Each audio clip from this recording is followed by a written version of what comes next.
the magnets that I inset inside of it mid-print, I put them in there, and the print head, and I don't have this problem. I've never had this problem except this print right here, which this is now a defect. It got close, or I guess wasn't quite snug enough to where it pulled the magnet up onto the printer. Like it pulled it out.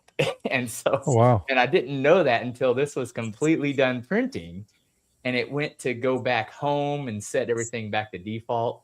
And the printer basically said, "Oh, hey, something stuck. It's not working." So I'm like, "What?" And I looked at the print and I was like, "Well, that thing, it looks done."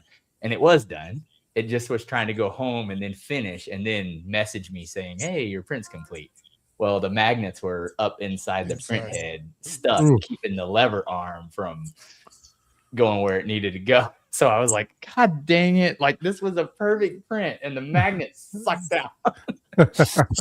So I had to adjust the fitting of the holes to where they're tighter, to where whenever it couldn't pull it. Yeah, so it doesn't just pull it out of the print. But yeah, and I mean, it's going to be a massive speaker. Here's my first print of where the binding posts are going to go. So I broke this one up, and basically this will inset into the back of the speaker, and then the binding posts are going to come out at a 45-degree angle, and they're, it's not going to be quite this. It's going to be a little bit less narrow, but roughly this shape, that just to give you a scale of how big this is, and it's going to be wider in the back. I can actually probably show you if I screen shared real quick. I don't know if I have the power to boot people out like you do last week. Well, I guess this is the perfect segue, right? Welcome to the Home Theater Hub, episode 115, the Paul 3D Speaker Printing Masterclass. Yeah, there you go. Get to learn about, 3D printing speakers. Yeah, let's check this out. Why buy when you can just print them? Well, honestly, Paul, how are you going to since these ones are in like pieces, right? The last one you kind of had the full the full mold. I'll show you right here. So here we go. So here is because this is going to be rather large. So what I'm doing is I'm going to be, and I don't know if you can see this or if it's too large or what, but I'm going to be printing it in multiple parts, right? So this is going to have the front. See, this is the part that you see that I just showed you, right? And then this part is going to be for the mid drivers, the baffle, yeah. And then of course, this is the back where that part I just showed you, the binding posts. And then if you get rid of this, and I've got the main body here, this is going to print just like this. And the printer, I have a much larger printer now, so it makes it easier, but this still has to be broke up. And then this is where I'm going to mount the crossover board. It's going to, because that's rather large, that's like 7 inches squared with all the components on it. And that's as small as I could make it. So I'm going to slide it in here and put 2 screws in there to hold that. And then this right here is just to align the top of the, my labels are probably need to be better here. The top lines that's a man of your own heart right there with that CAD, right? Yeah. This is more advanced than we do on a normal basis. What kind of software? This is just Fusion 360. So it's free, more like product engineering, personal. Yeah, this is full blown CAD, like true CAD. Like you can make it to where if I wanted to make this out of metal, I could run it through a cam, like how the tool head path would, make this type of deal. Like, yeah, you could throw a product from this into a CNC machine or a milling machine. And obviously, certain things you just can't do, which is what's amazing about 3D printing, right? I mean, I can easily do, these curves and the front and the back, and just little things that add up. And then I'll do like, in here I'll do copper inserts to where there'll be actual true metal threads, but I'll have to use a method that basically heat sinks them in. So basically it melts into this, and then it kind of melts over it, and it melts it into the product. So, and that takes like a couple 100-degree soldering iron or whatever that melts that in. And once it melts in, it's permanent as well. Anyways, let me in the screen share here. But yeah, that's the basic of it. And it's all going to basically, I'm probably just going to use silicone to hold it together. Because if you get proper silicone, and that way I might be able to take it apart and mod it a little bit. Mm-hmm. And that's one thing that I'm also thinking about, is designing it in a way to where, okay, I have screws that I'll screw it together, but I'll screw it from the inside, right? And then be able to maybe change out like that tweeter. You see the tweeter section, right, that I got here. This is just the tweeter, right? So if this box works good, what I'll do is I'll have screw inserts from here. So then I'll be able to reach from the enclosure with that larger, mount, with the binding post mount. Because this hole's big enough to put, your hand in there, right? And then screw this with, some sort of seal to where you can assemble the box, and it won't look that you won't see screws on it on the fascia, right? Yep. But it'll pull it tight. It'll look like it's all one piece, but at any time you can then swap this section.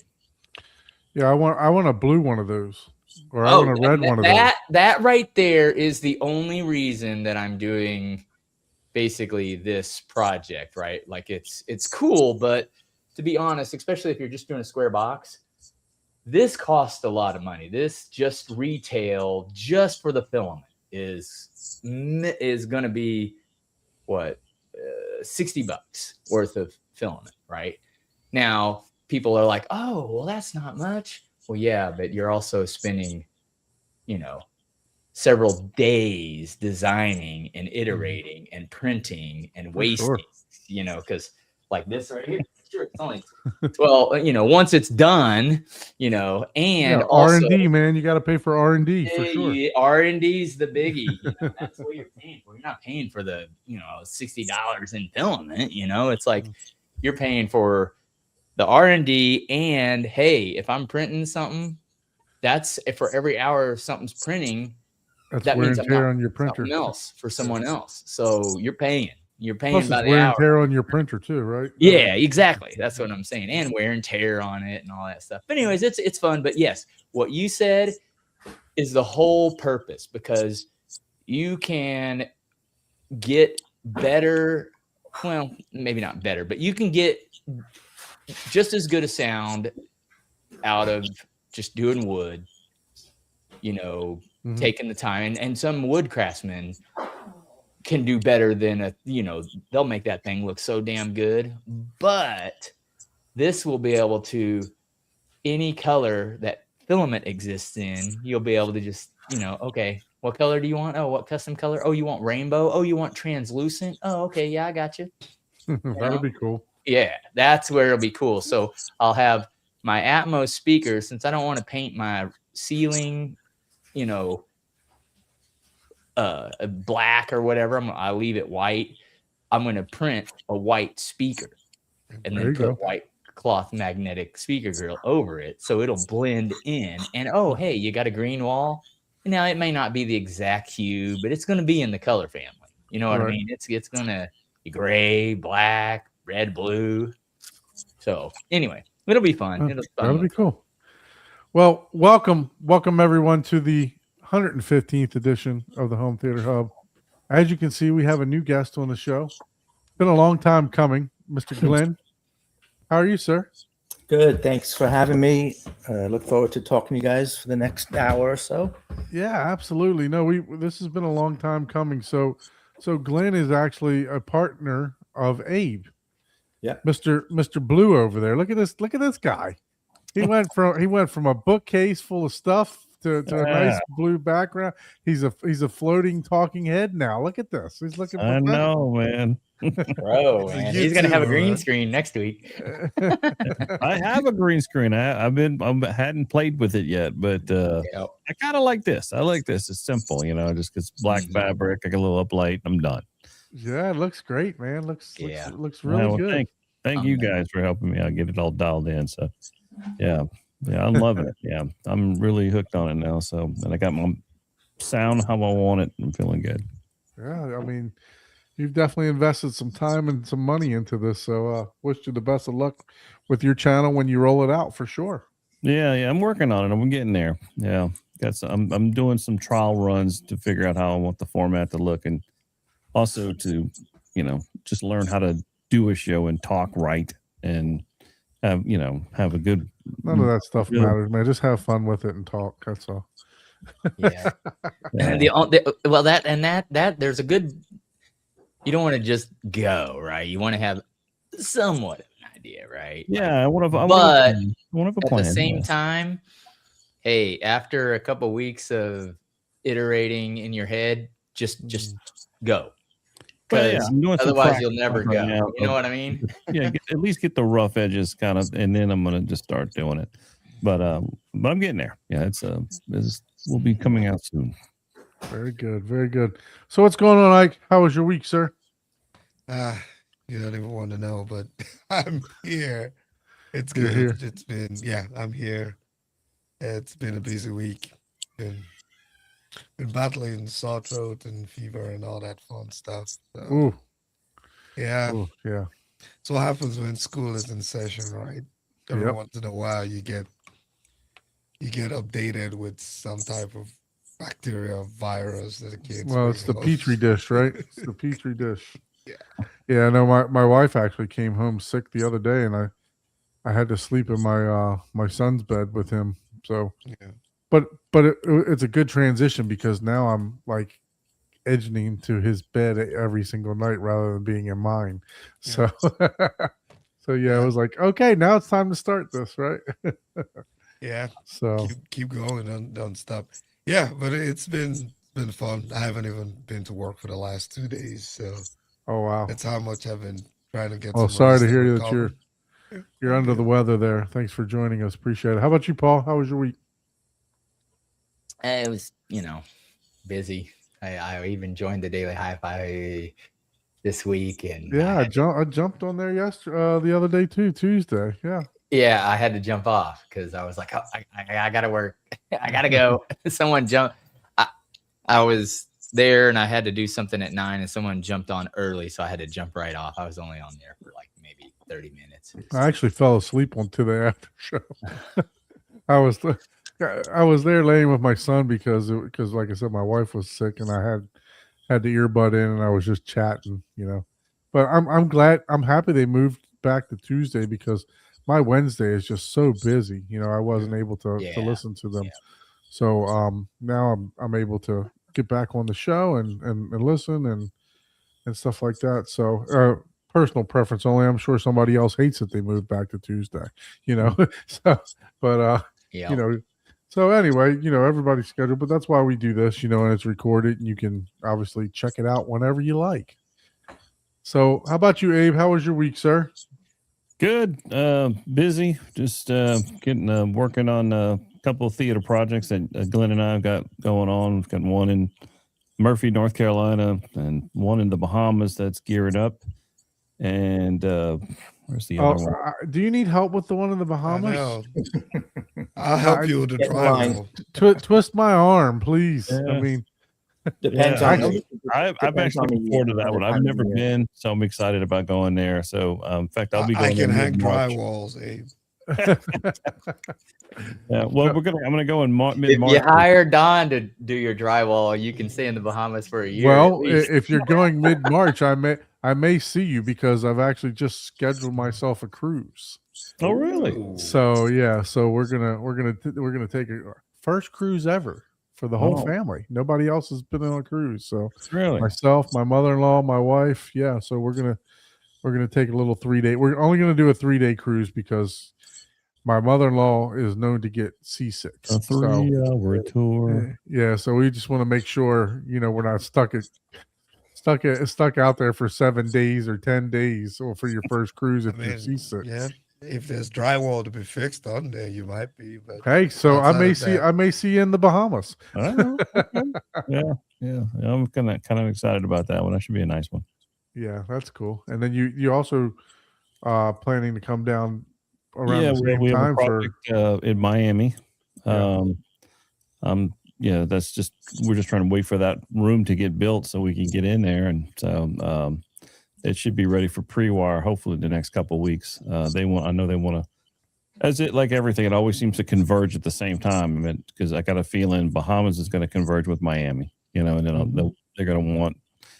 And so March. Well, I the think good news is that there's a ferry that runs across, if you want, for 2 hours. It only takes 2 hours to get over there. Really, you can literally take like a boat right over to the Bahamas. Yep, it's only 2 hours from Fort Lauderdale. Oh, crazy. Okay. Well, from Miami, I was just going to fly because sure. Maybe I can go to Miami, do the pre-wire there, and then hop a plane and get. You can almost hang glide there. It's that close. You get a big enough mountain. Maybe I'll bring Glenn along. I always try to get Glenn to come with me on these jobs. Yeah. No, there's a ferry that goes out to the Bahamas like every weekend or whatever. So. Oh, I have to check that out. I did not know that. Yeah, for sure. So yeah, no. So how about you, Glenn? How was your week, sir? Busy also theater designing? Pretty busy. Also enjoying the snow up north. Kind of miss it a little bit as long as I don't have to shovel it. But just being down in Florida for almost 30 years, it's something that I was trying to tell my daughter. It's just this spirit about like virgin snow, just being around that area. It's kind of cool to look at. Glad I don't have to shovel it. Yeah, I there's a saying. I like looking at snow from Facebook. Yeah. I don't. Other than that, I don't want to see 2 feet of snow like they're getting. No, not 30 inches. Oh my God. Yeah, no. To try to So I gotta ask Julian, have you been hit by any falling iguanas? No, but I have like usually around 9 to 10 iguanas in my backyard every afternoon. Oh man. And today I haven't seen any. I saw one a couple days ago, so a lot of them have been decimated. Oh, it was which I don't mind. It was 82 degrees here today. Yeah. And Monday it was 38, 39. So this weather, we're finally getting a winter down here, right? So we're actually getting a couple days of winter, but I think that'll be it for us though. I don't think we'll see any more cold snaps after. Either of you guys tried iguana meat? Any iguana tacos? I hear that's a thing down there. I just saw something talking about iguana tacos. Yeah. No. The business that I'm in, we capture them, but they don't make it to the plate. Okay. So, but yeah, no, it's pretty cool. So, the weather here has been crazy. Like I was saying, for me, just an absolute bear of a week. As a matter of fact, I don't even have any movies to talk about this week because I was so busy with my two separate jobs and stuff. So, but yeah, so we'll get right into it because Glenn, like Glenn said, he's going to be on for about an hour or so, and then he's got to step out. So, obviously, you guys work together. So, Glenn, tell us a little bit about how you met Abe and what got you guys to join forces. Well, we met at a home theater company, another home theater company where I was doing renderings, and Abe was a project manager. And I was there for 5 years. How long were you there, Abe? 2. Yeah. I think it was like 2 years. Did I leave first or did you? I think who left first? I left first, remember, because I got married. And I left. Yeah. Okay. So that's a reason to leave because you got married? Well, I wanted to go back home to Louisiana. So okay. Yeah. So yeah. I took their best drafter with me. Our boss was not very happy because it's like, when they found out that me and my wife and now was that's how we met. My wife worked with us as well. Oh wow. Yeah, so we all three know each other. So, and then when I hooked up with Otto, with my wife, and then I said, okay, well, and we had plans to move back, and so yeah, my boss wasn't too happy that I took his best drafter with me. Wow. So you left, took the drafter, and then Glenn, you decided. Then what made you leave the company later on?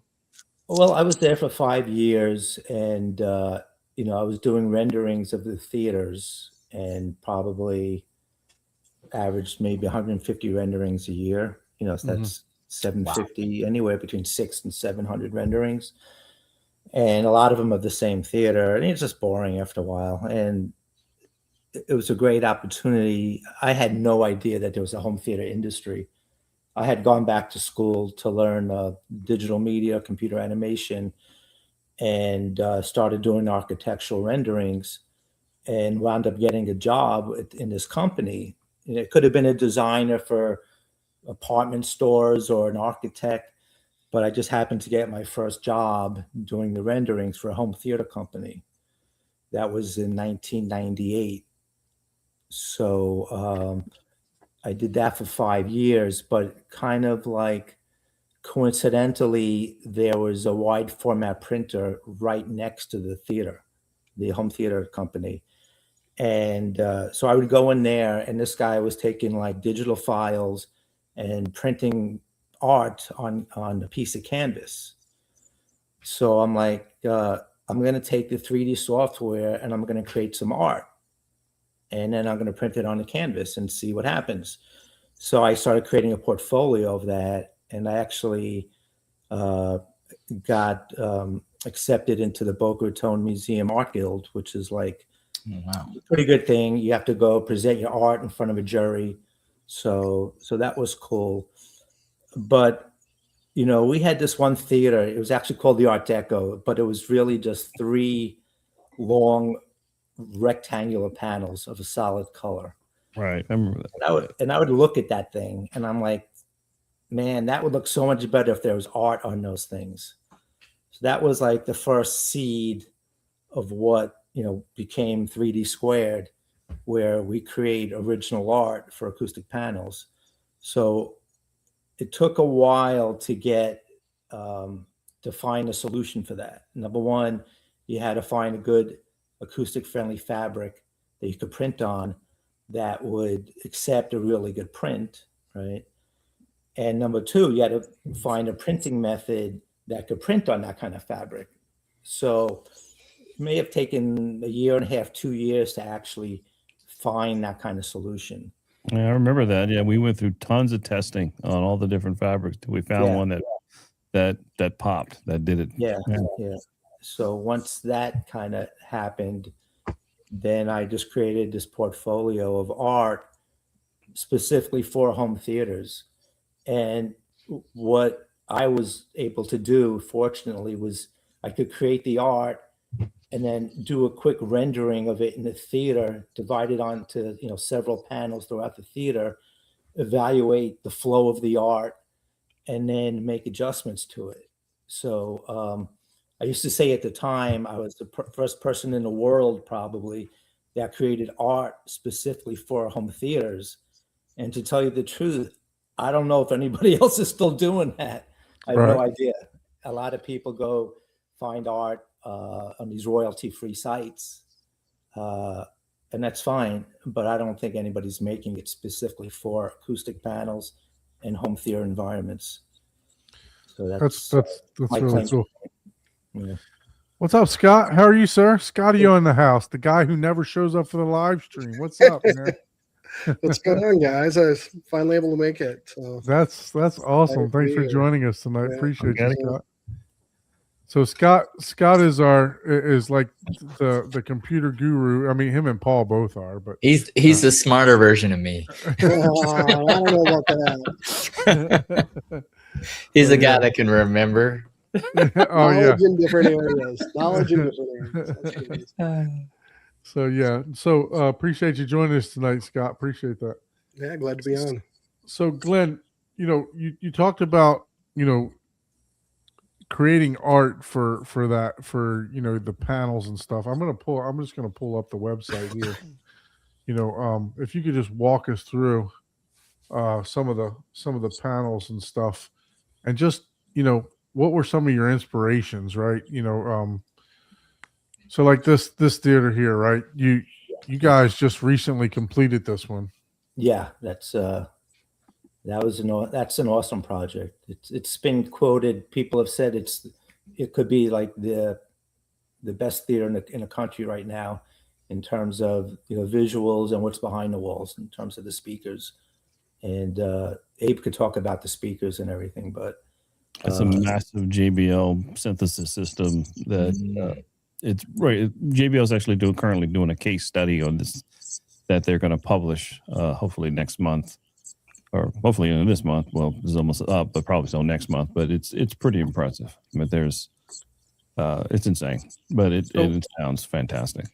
So when you're going into because look, some people want a black hole theater, right? And some people just want, they want it to be aesthetically pleasing too, right? So, this, I see functionality plus design plus, this can go into a multi-million-dollar house and not affect resale, and actually probably even help resale, right? So, when obviously we know that, to get the best contrast from a projector, you want the walls to be as black as they can be, and everything else like that. So walk me through the thought process of this theater, right? What are you dealing with interior designers here that kind of set you in the right way, or is this just a project that you built from ground up? Well, this is kind of I created a theater. Well, I created the panel design. It's called the Gatsby. So the client, and then we create the panel design, and then we create the theater design around the panels, which includes the columns and all the other millwork. So the client liked that theater. And then, if you go into the portfolio on the top, if you're going to, okay, yeah, so you got it. Yeah. Right. So, like I said, so it's kind of like our Gatsby theater on steroids. We had to add the art on the bottom of the chair rail, and there's art on the bottom of the soffit, and obviously that big mural that's on the back wall. I had a Hollywood mural, but it looked totally different than that. So I basically changed all the colors and everything to match the panel design. So everything you see here was just basically designed in-house. And and that's a continuous kind of continuous image you see that goes across. It's broken up by the pilaster, Right. and then behind that, there's just a ton of speakers behind all that. We have we have 4 SSW1 JBL subs in there, plus the surround speakers are in the column. Each one of those columns has a SCL 6 surround speaker in them in your bed layer. So this is, I think, a 13.8.10 system, if I'm not mistaken. I could be off a little bit. Yeah, there's over 30 speakers. Right where it says Midway Home Theater, there's 2 gigantic SSW1s right there. And then the projector is in its own room behind, and it's a Freya Plus barcode projector. Right. So what do you start with first when you're looking at a design, Glenn? And obviously, are you looking at color palette? Are you looking at carpet? Are you starting with the panels first? How do you put all this together? It's like, the ideas come from the ether. If you listen to a musician and like, how do you write a song? And they're like, I don't know. It just comes to me. And sometimes I just, something may have triggered it. I don't know, but I just start playing around in the 3D software. And, sometimes like the first 80% you can do in half hour maybe, but then it might take 3 days for the other 20% to finalize everything, you know. And I like to like step away from a design for a day or so and then look at it again with fresh eyes and say, is this thing working or not? And then if it's working, you know, continue with that. And then once I have the design, then I'll play around with the colors. And like I said before, like once I think I'm where I need to be, then I'll throw that into like a generic theater, you know, doing a rendering and see, you know, what needs to be tweaked. And then if I like that, then I'm like, okay, let's build some columns, you know, that complement that design. And, you know, then what's going around on the ceiling, what's going on, if we have a chair rail, under the chair rail, things like that. You know, once that's all in, find a carpet, throw in good color chairs that complement it. So that's really the process. Okay. So once I mean, what happens when you're dealing with, because look, I mean, I'm not privy enough to live in like a multi-million-dollar theater, but I mean, multi-million-dollar home, but you know, obviously, you know, some of these houses in South Florida down here and I'm sure across the country, you guys do a ton of upper end theaters, right? What happens when you're dealing with like an interior decorator or something like that? Not a lot. Yeah. That's the one thing we don't want to deal with, you know, because, you know, I feel like between me and Abe, we could cover all the bases. Right.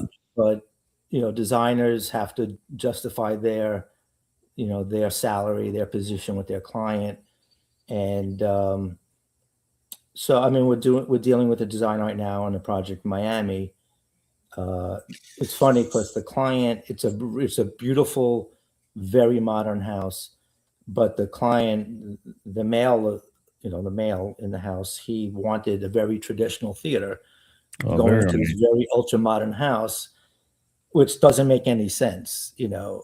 So we designed an extremely traditional theater that would look great up in New England, but not in Miami.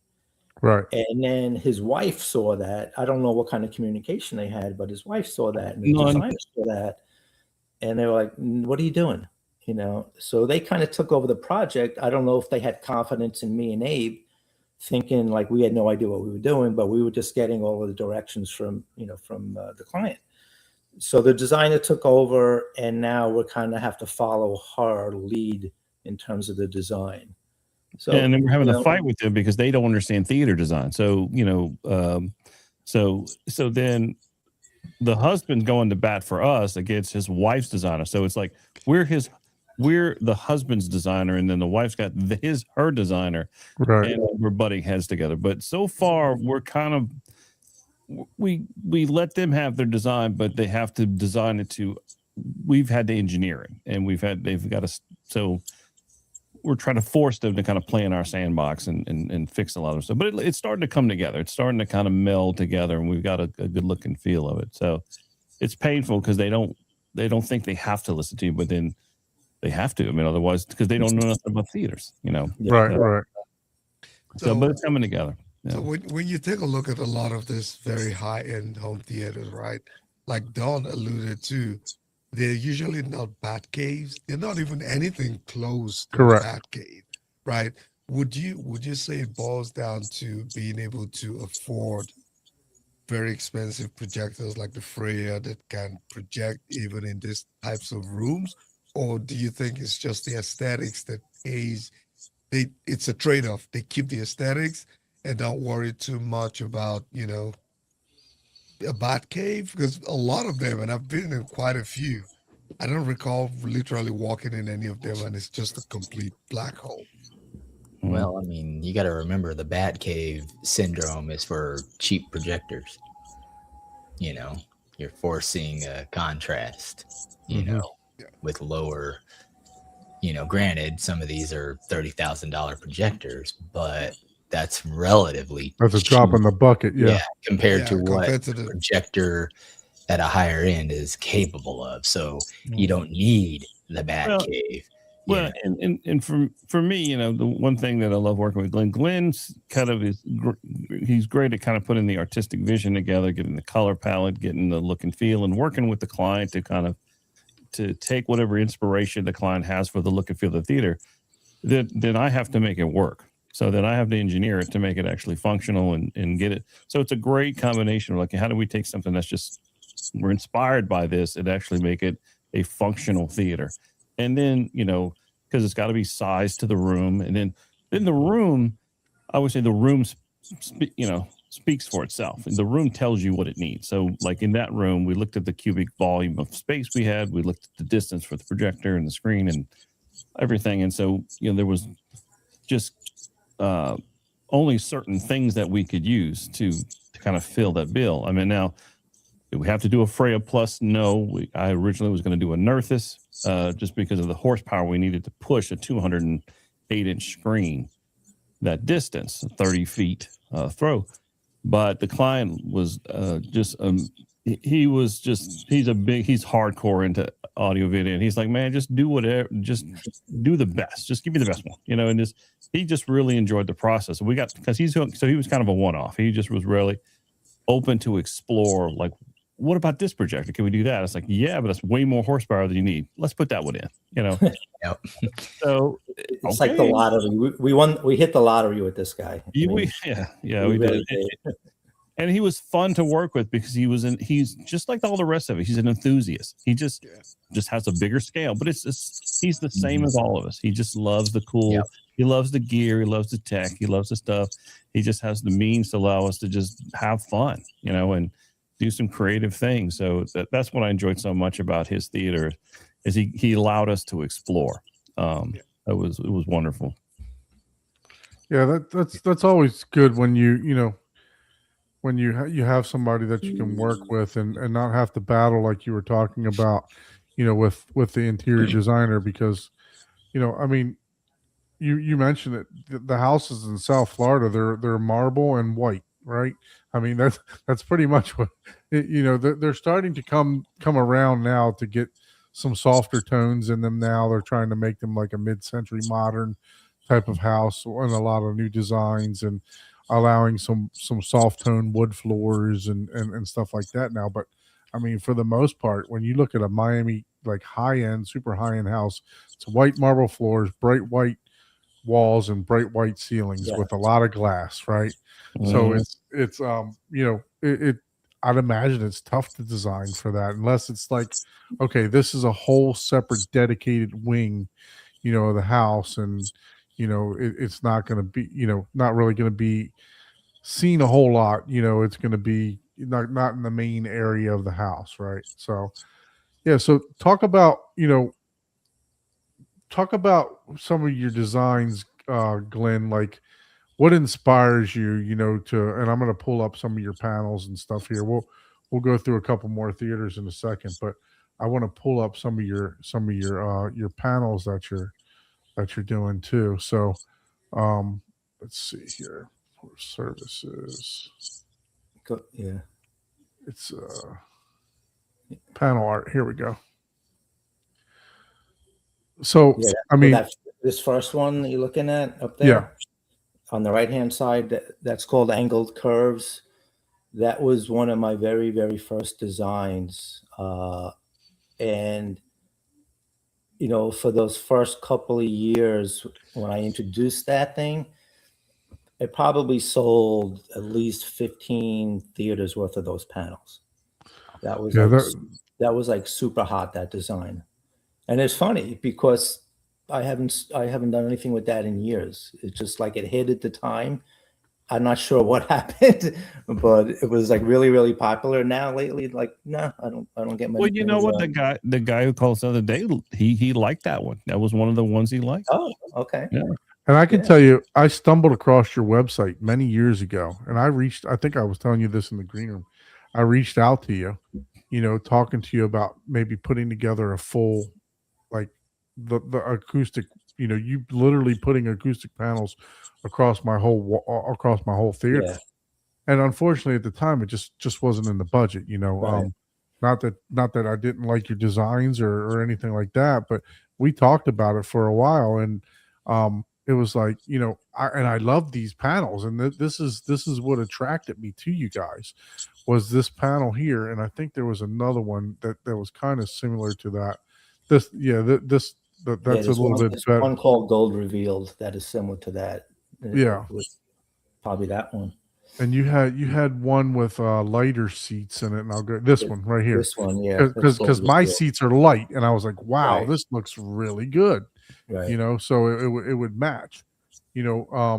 I decided not to go with the columns. I don't mind the column looks, but to me, a lot of the theaters have columns, and I understand why, because you have to put a speaker in there, you have to bump them out from the wall to give the speaker room. But I built my theater 9 inches off the wall specifically so I can hide whatever type of speaker I want to put in there, right? So, the panels. I mean, I literally was just going to hang the panels on the wall. No, that's fine. So, yeah. I mean, it just talk about how you came up with like the design process for this. Like, I know you said it was kind of like when you're writing music, right? But do you get inspired by something, and then say, okay, I'm going to start off with this, and then add different stuff, or is it something a design that just pops into your head?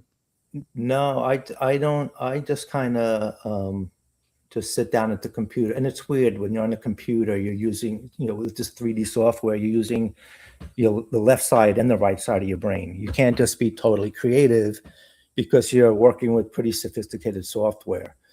So, it's not that organic. There's literally millions and millions of attributes that you could tweak to get different textures, effects, this and that.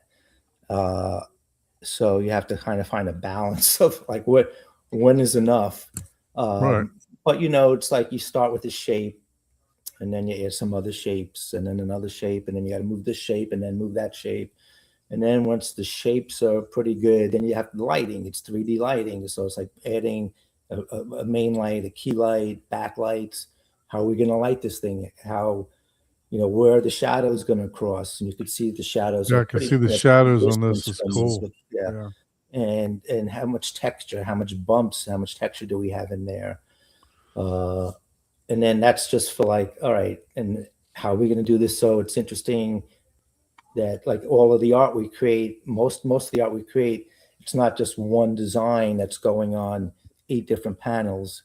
It's a multiple of different designs that are related to each other that make sure that the room's not redundant. So how are we going to continue this through, 4 or 5 panels?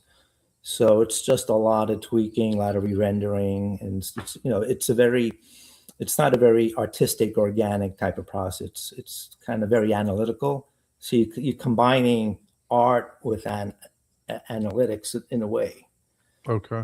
Which is a weird thing to do. You said that you got it, accepted to the Boca Art. I apologize. The what can you Art repeat? Guild. The Art Guild. Right. Boca Raton, yeah, I'm not in it anymore, but yeah. And was that for this design work, or was it because you're an artist? No, also? I have a totally different portfolio of art that's not related to home theaters. Much more. I could show you guys some of it if you're interested in seeing. Yeah, absolutely. Be interested to see. So totally you have the art eye, right? I mean, kind of like a photographer has an eye, right? I've always been, better than average. I'm not, there's people out there that are so much better than me, but I've always had some creativity, and so when I saw, like I said earlier, when I saw this printer next to our home theater office creating these prints from digital files, I'm like, let me see what I can do. And so it just was able to start creating things out of the ether. And I guess I was lucky that I have the ability to do that. Yeah, no, I mean, it not for definitely everyone, takes. that's for sure. But I mean, just like interior design, right? It definitely takes a certain eye, right, to you know, because I could throw a bunch of stuff in a room and it'll look like a bunch of stuff, but Right. you get an interior designer or whatever, you know, it makes a house turn into a home, right? You know, like stuff that you see in magazines and everything else, and that's, you know, this is what we would see in home theater magazines, obviously. You know what I mean? The If type we of, still had them. right, exactly. The type of work that you guys are doing here. Yeah. So yeah. I noticed here that, you know, a lot of the panels on the wall, and are these pictures? They're not renderings, right? They're actually No, that's actually a lot. That depends. There's some of them are real, some of them are renderings. okay. Okay. That's So a rendering. so it looks like, you know, a lot of these are like it looks like 2-inch panels, right? So You know what? You can make them in 1 inch or 2 Yeah, inch. we whatever. on It what's could be best. 1 inch. A lot of the panels, to be honest with you, the majority of the panels we do are 1 inch. I've never Okay. got a complaint. I know all the audiophiles, they want 4 inches or at least 2 inches and all this. But for the common guy, I don't think they can hear the difference. I sell a ton, hundreds and hundreds of movie poster reproductions. And Yeah, almost well, all of them are 1 inch. Yeah, the 1 inch is 1 inch acoustic panels, like something like that. They're gonna take care of the rough spots.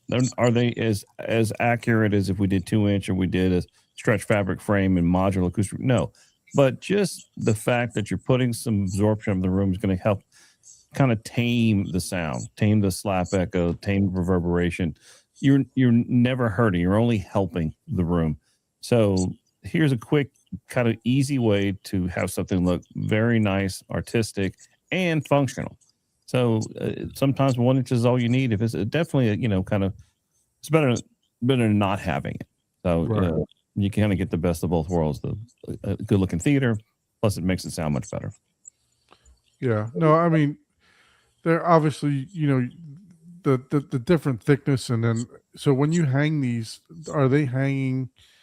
Do you make it to where they hang off the wall a little bit, or is it just flat against the wall, 1 inch total? They hang slightly off the wall. Typically, we have like 2 rings on the back, and then there's anchors and screws, and you hang them on the screws. So it's not 100% flat against the wall.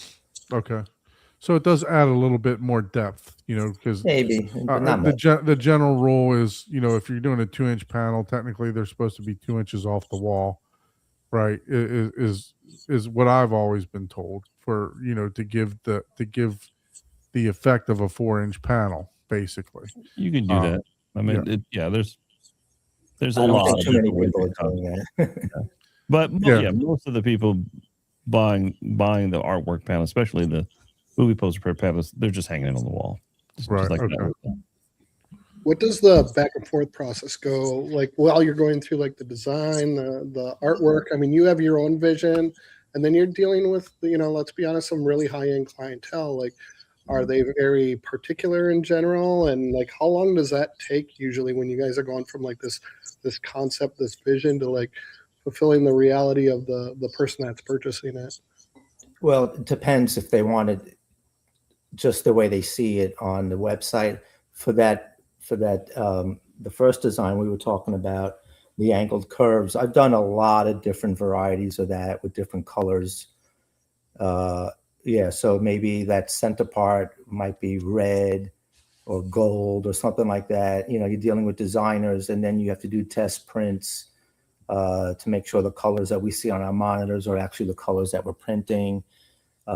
So there is, when we start doing the custom colors, then there's definitely a lot of back and forth, making sure that everyone's happy with those final colors that they're going to get.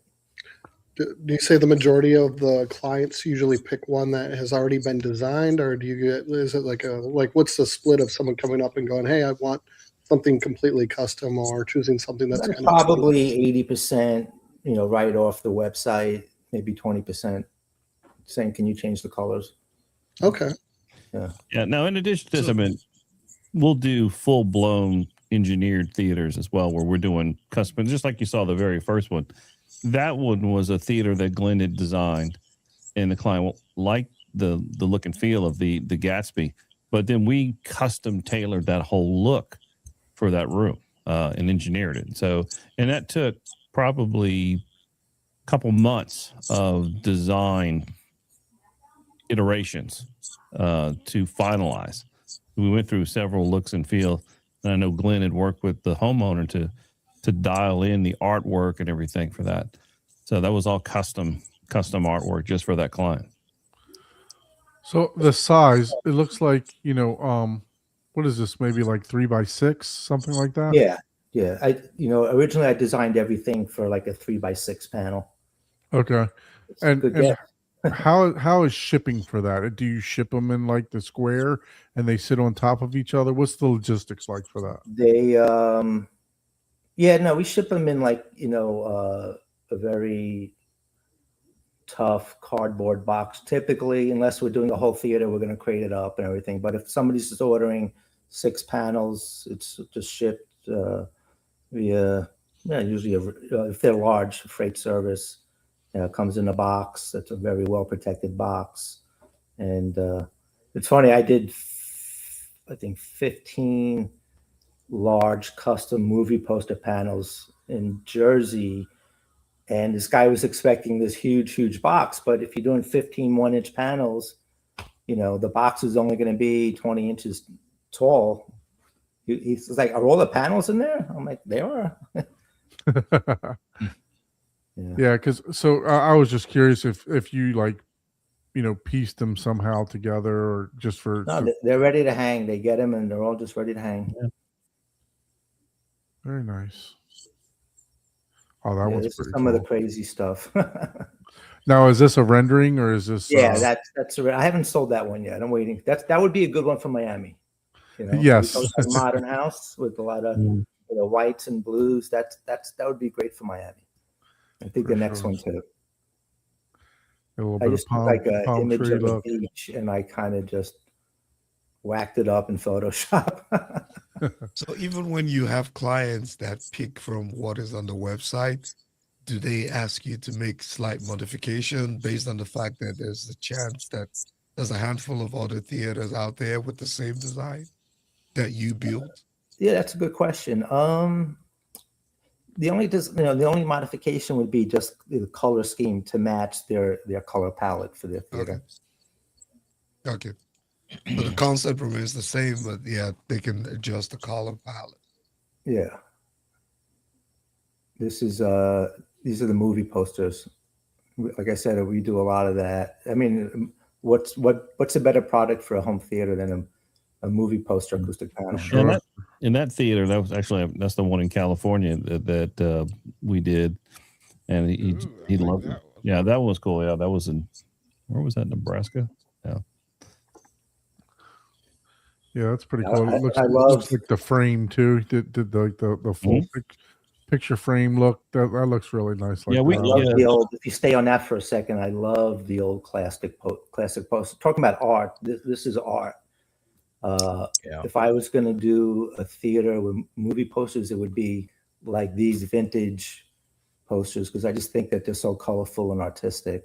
And unfortunately, a lot of people just get the movie posters of their favorite movies without thinking about what's the color scheme here. Yeah. Are these posters going to complement each other and complement the theater? I don't think people think about that too much. Based on the orders, I'm getting Scarface and this and that and blues and whites and browns, and there's no consistency there. And these panels were, obviously these are oversized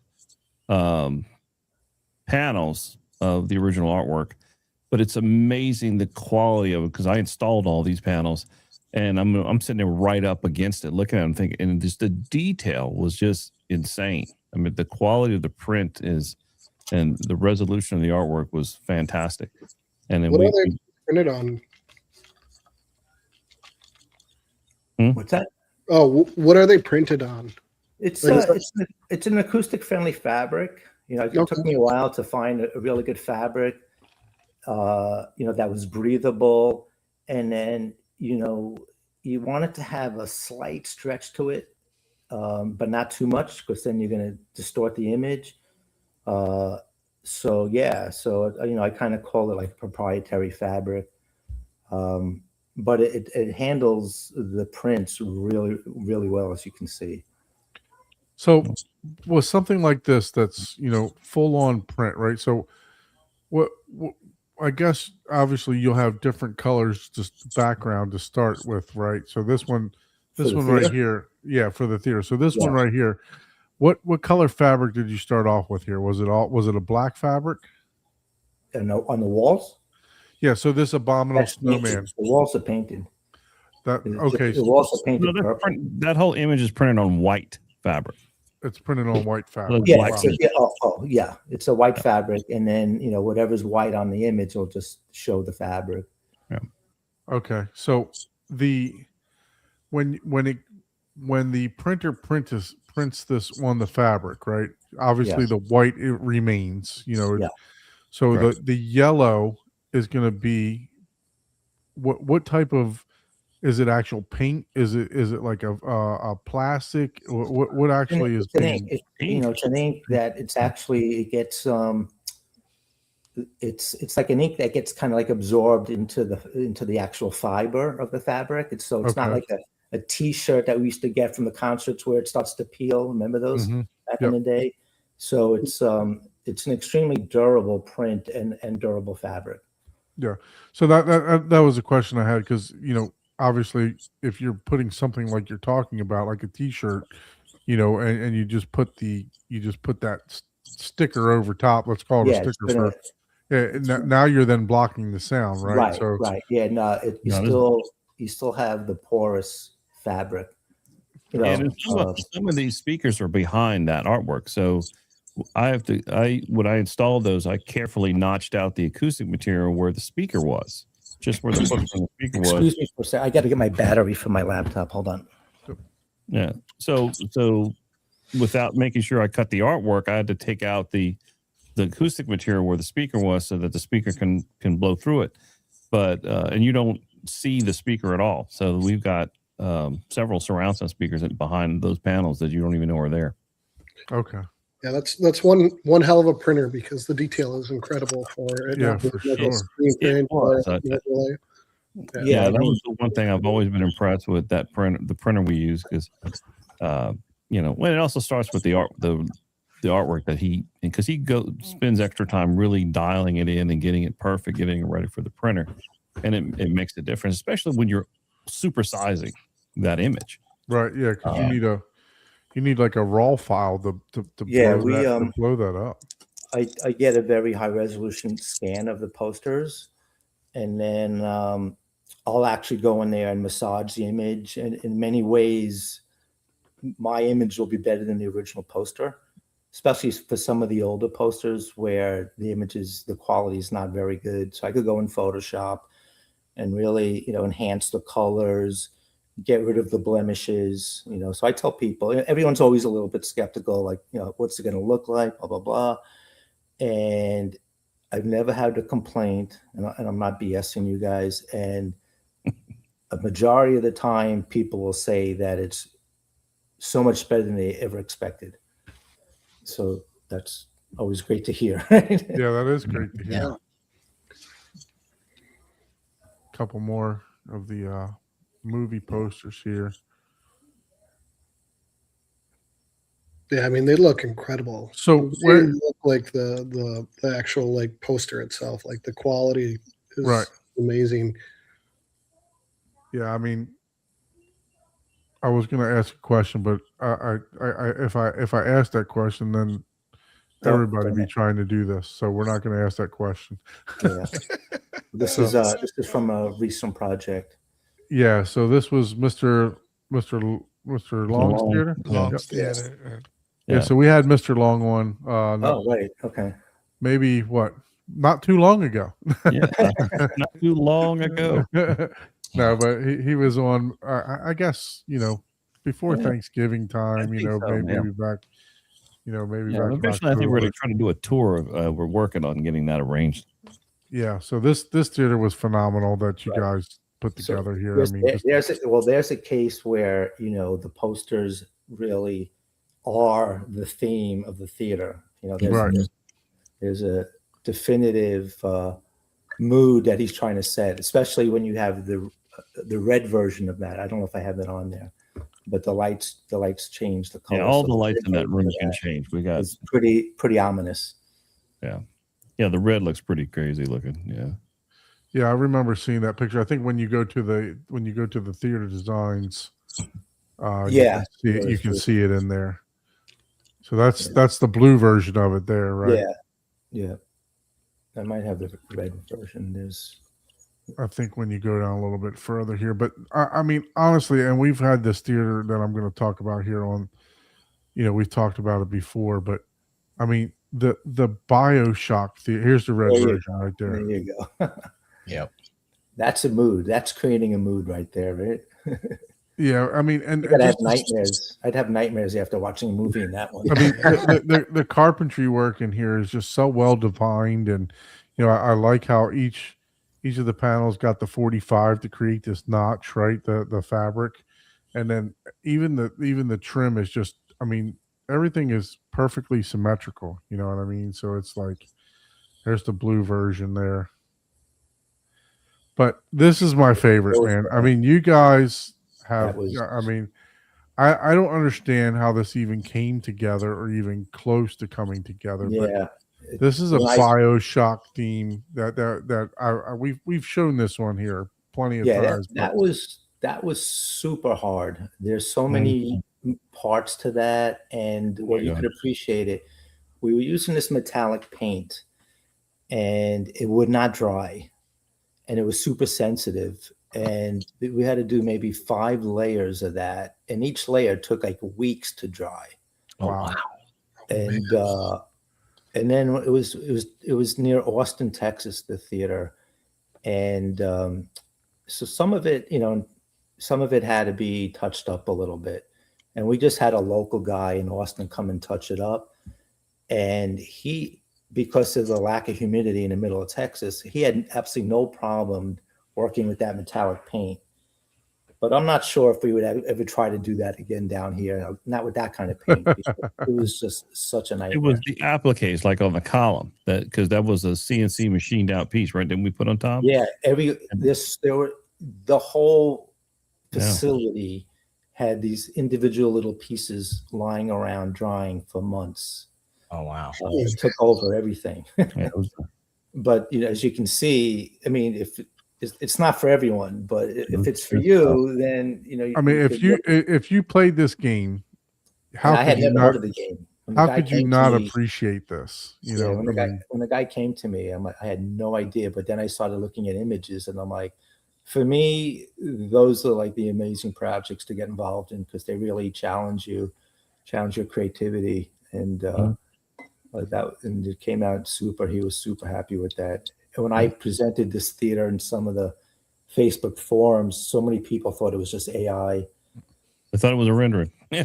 Not even a rendering. Now it's not even a rendering. You can't even get credit for a rendering. Now it's just AI. No, it's AI. Yeah, that's a real thing. That's yeah.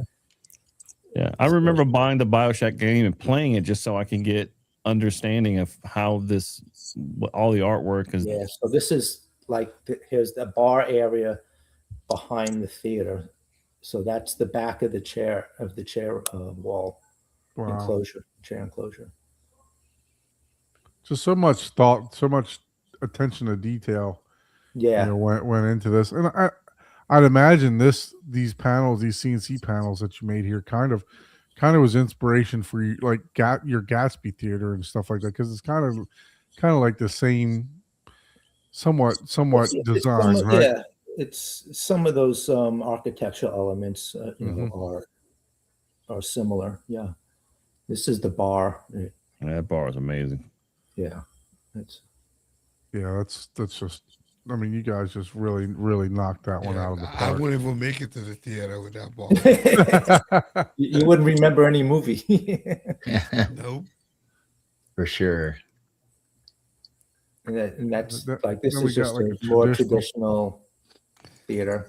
Yeah, that's old school. Client just wants, there's a lot of people out there who still want that red and gold, and so we'll especially up north.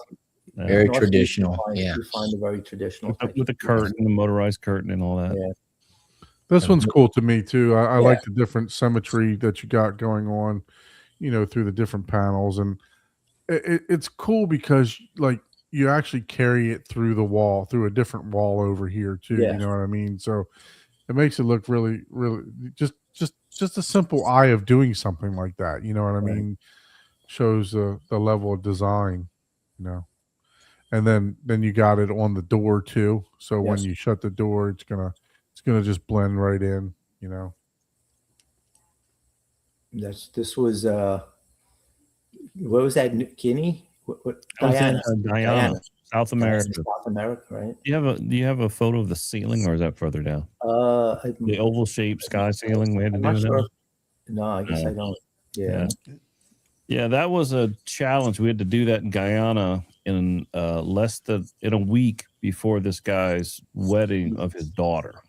We built that in a week in South America, and we pre-built it in a warehouse here. We basically had figured out how everything was going to fit together, then broke it apart and crated it, and then reassembled everything in Guyana in a week. Crazy.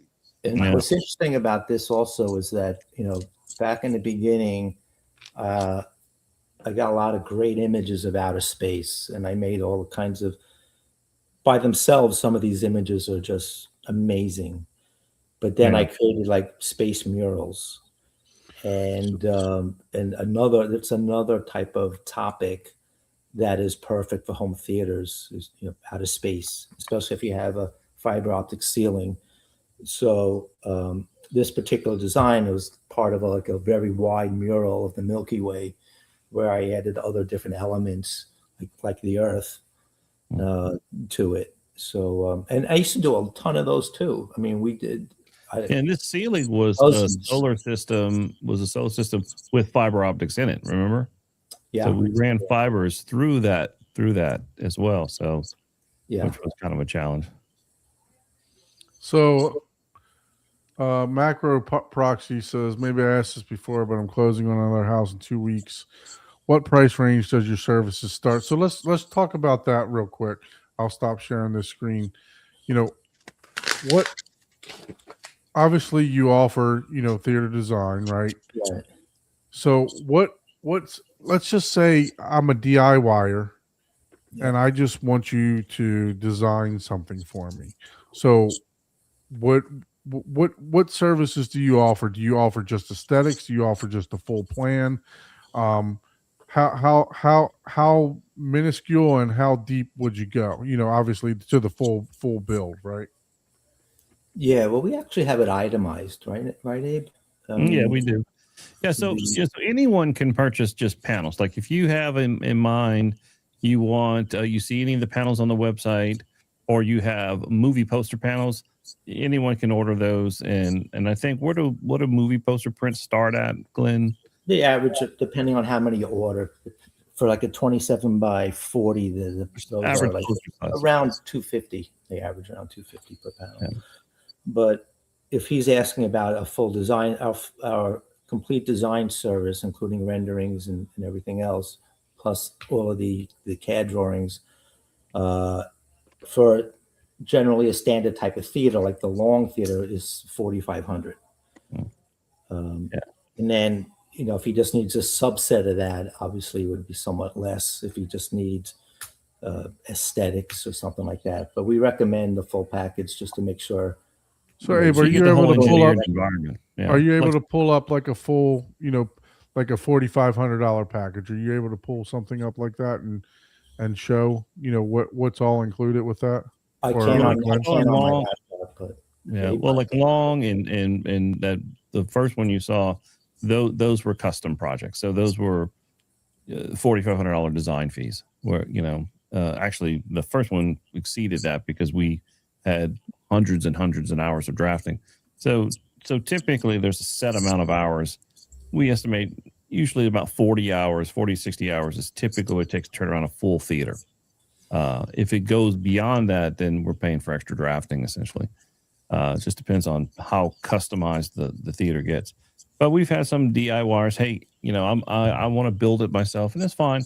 I just need inspiration. And we had a really good client in Auburn who was a carpenter by trade. So, but he recognized the value of having a design direction. So we just did a design set, which is about 1,500, which is just elevations, floor plan, reflected ceiling, just to give him a start, of using his equipment and everything. And then we made suggestions with him to kind of tweak it. And he said it was the best money ever spent because it really helped him enjoy the process because he had a playbook. He had something to go by.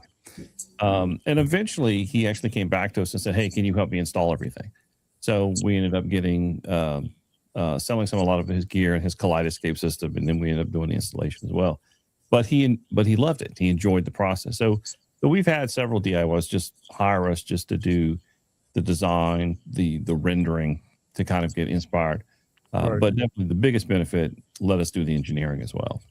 So, Abe, are you able to pull up like what's included with like that, like a $4,500 package, like that? Just or an example of what you get, like you're designing CAD and So essentially, so a $4,500 package starts with there's the preliminary design phase. So the very first place we start is creating the elevations, the floor plan, and then me and Glenn will get together. Glenn will put together a photorealistic rendering of what that room's going to look like. And sometimes Glenn will work with the client initially just to, based on something they either see on our website or some idea they have. And so you'll have that preliminary set that shows the look and feel, like the elevations, the floor plan, reflective ceiling, and that rendering.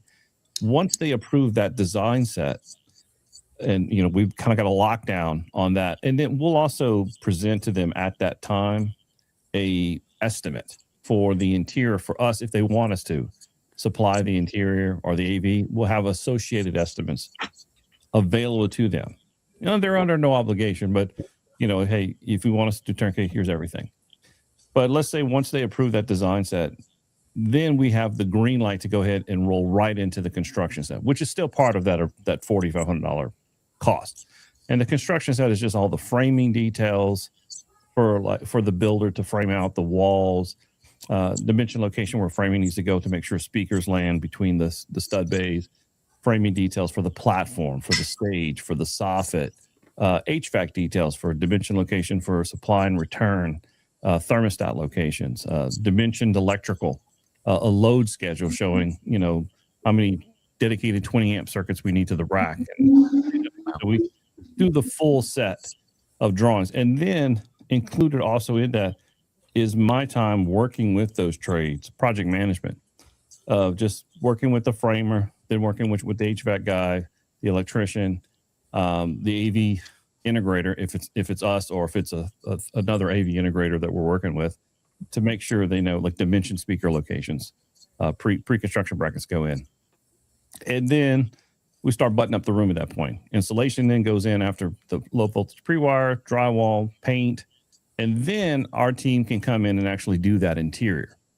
So we got a whole crew that can just come in and install all those acoustic panels, install the millwork, install the seating, the carpet. So we can do the whole thing. So, but that $4,500 takes care of basically all the design, construction drawings, plus the project management to see it from start to finish. So Macro Proxy also has another question. How about when you get into the construction, is it all stubbed out locally with some oversight, or are you mobbing out? We have depending on where it's located. Like sometimes if we're on a new construction project, say in California, then I'll want to, most of the time we'll work with the homeowners, contractors who are already on the job to tailor. Like I'm going to work with that guy's framer, their drywaller, and then to get the room built. How we need their HVAC contractor, everybody get the room built, and then our team will fly out to do the interior of it. If it's local, we have a team that can do local builds if we need to. But typically, local to who though? I mean, to Florida, Georgia. Florida, Georgia. Okay. Florida, Georgia. We can do, and we've even gone as far as North Carolina. But typically, a lot of the jobs we're getting involved on, it's either new construction or remodel. So there's some trades already kind of involved, and so we'll kind of just tailor what they're doing. Now, if we're the integrator, obviously we'll take care of all the low voltage and we'll take care of the interior. But the build out, the framing, the electro, we're going to work with local trades, or we're going to hire them locally to come in and do the electric, which is beneficial for everybody because we're not trying to make money off of the framing and the electrical. That's just infrastructure. It just needs to get done. Right. Yeah. Okay. So we got another question for the posters. How do you get around copyright? Next question.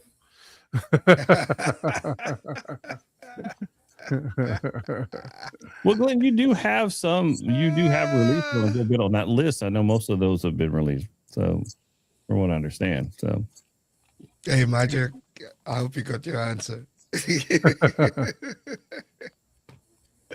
All right, very Yeah. good. So let's get back to some of the let's get back to the website here so we can see. Oh, by the way, it looks like you're going to have a customer. So for all that, he's going to email you. So Oh, cool. oh, cool. Well, Looking forward we to would it. love the opportunity. let's go back into the website here.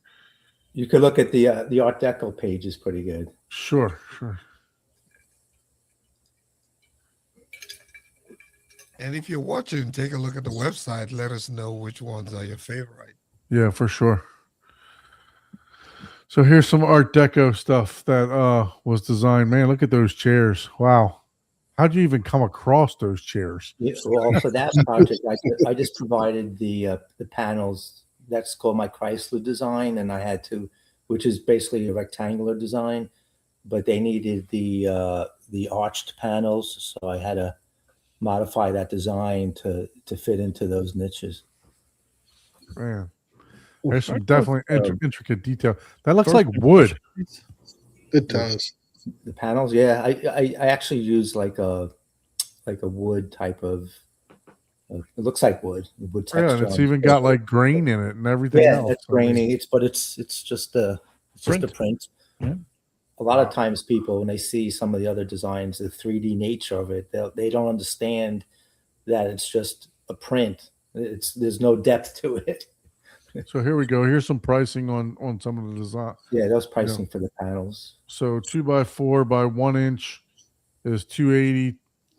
3 foot by 6 foot is $630 plus shipping, and then 4 foot by 8 foot is $795. So if I want 2-inch panels, how much more does that? About 20% more. About 20% more. Okay. Yeah. And you can customize the colors too. Nice. Yeah. Yeah. Customize. Custom sizes and colors are available. Yeah. So this was the original design that inspired that whole other theater. So you could see this was nice, and then that big theater is kind of like that design on steroids. Yeah. This is actually one of my favorite. And besides the classic posters back there, it's just simple. I like it. It definitely. I love the No, it's images. not on the simple. back It wall. looks simple. There's a lot of work that went into that. Yeah, no, No, there's but stuff going I on mean, there. in comparison to the other ones, right? Yeah. Like I like the grays Well, we or just the finished blacks. up. Or, Yeah, we basically just finished up this theater in Orlando. Orlando, yeah. Well, too, we did one in Orlando and one in Smyrna Beach. Two variations of that same room. Yeah, so that's the one that had like the arched ceiling, right? Angled the ceiling was angled, and then I built the soffit to tamper that down. And you're you had maybe you can show pictures of that again, Abe, because I mean that's what really sold me on the Guilford of Maine fabric, because I didn't think that it was black enough until you showed me that theater, and I was like, okay, that's the one that I got to go with. But so maybe you can pull that up after we get done. So that's pretty cool. This design, I created that like 2 weeks ago, and on a Thursday, I spent a Thursday on the actual art for the panel, and then on that next day, that Friday, I designed the whole theater around it, and I love this. I love the way this looks. I hope that we could actually build this theater. Nice. Yeah, that looks. I really like that. I mean, it looks really good. Sharp. It's really sharp. I really like that one. Do you ever put together a concept and say, you know what, maybe I shouldn't put this on the website. I don't think we can build it because it just looks complicated. Have you met Abe? Have you met Abe? Yeah, met that's Abe? true. That's I'll true. make it work. I'll find a way. Yeah. Like what I tell everybody is like, I just make pretty pictures. Abe makes them a reality. Maybe Yeah. I just need to Abe, turn my without window Abe, projects over to you, Abe. Yeah. I have to stress and try to figure out how am I going to build this. Yeah. But he can do it. And let me just shout out to Abe. I'll put Abe's overall knowledge of theaters up against anybody's in the industry. He knows everything. And I am a very lucky person to be able to work with him.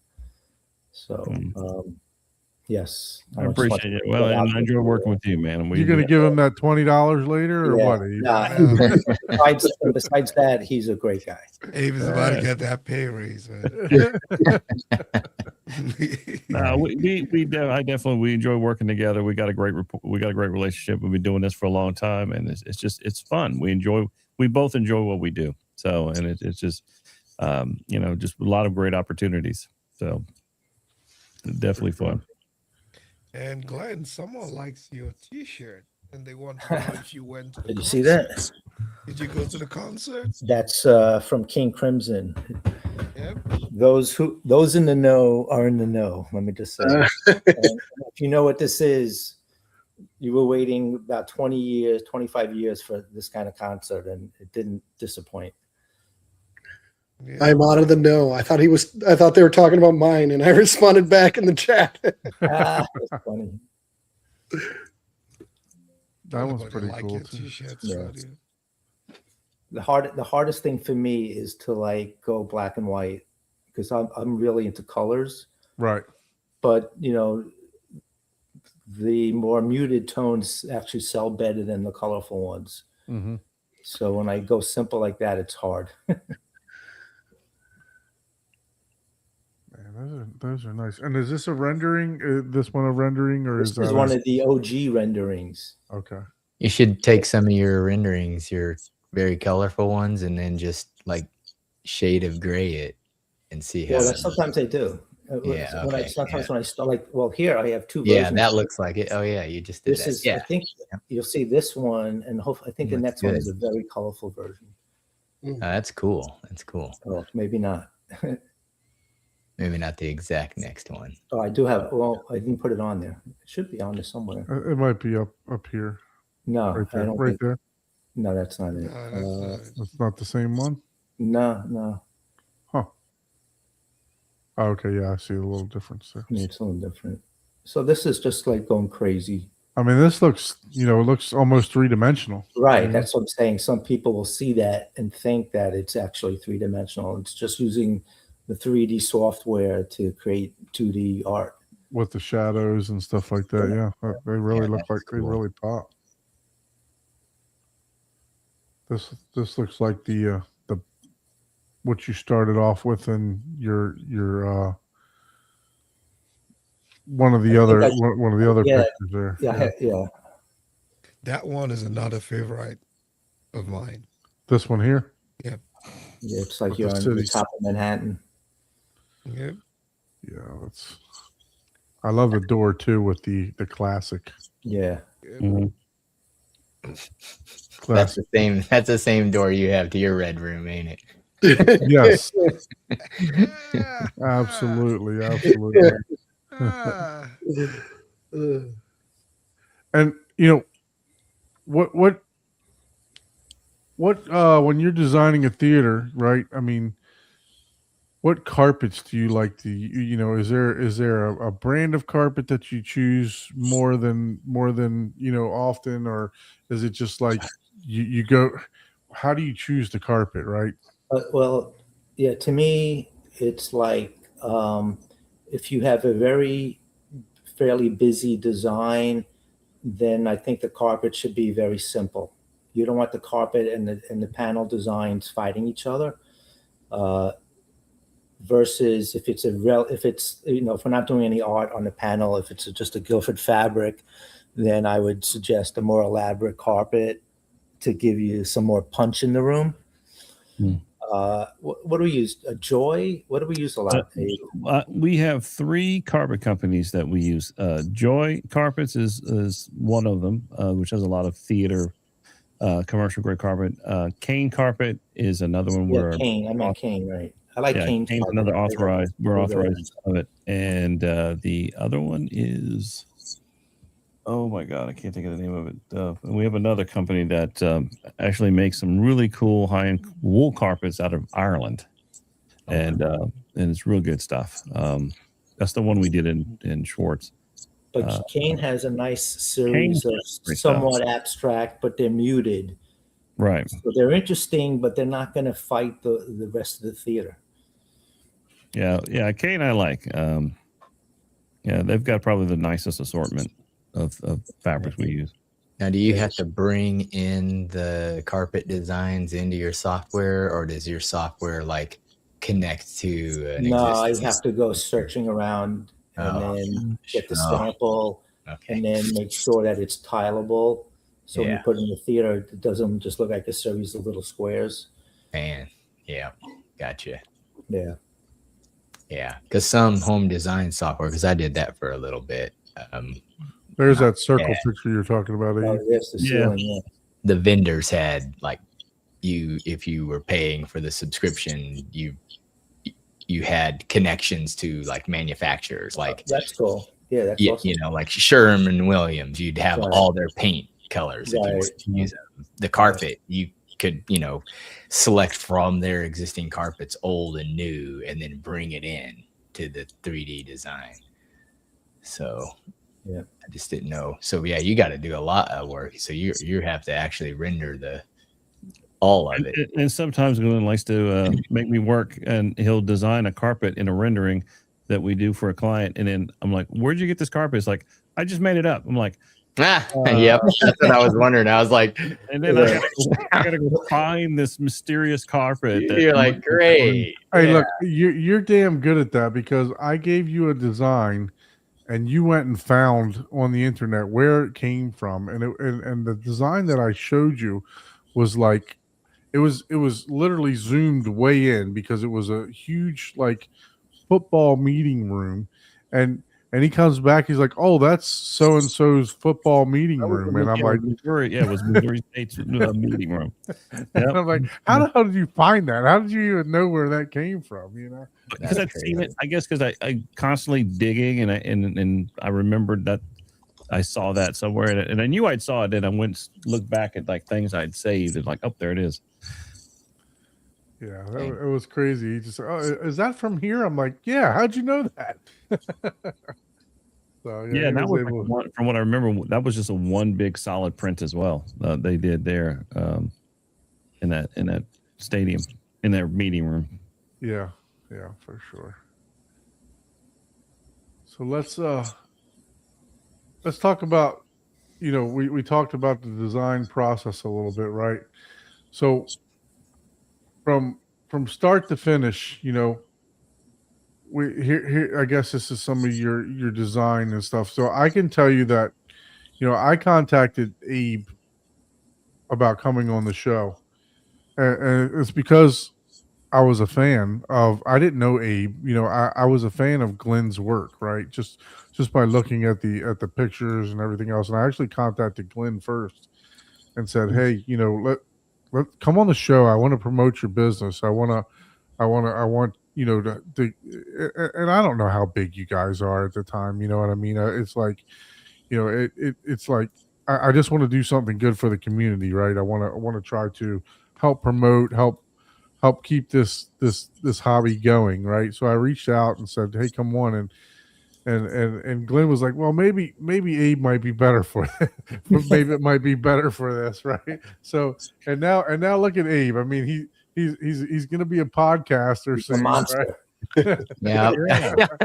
You created it was the craziest thing I ever did. I mean, like I never did anything like this, and when Don called me, and I'm like, okay, this might be interesting. And I'm like, I was nervous, actually. I was like, I haven't done anything like this before. And I'm sitting there with my dinky little camera. And remember how crappy it was back?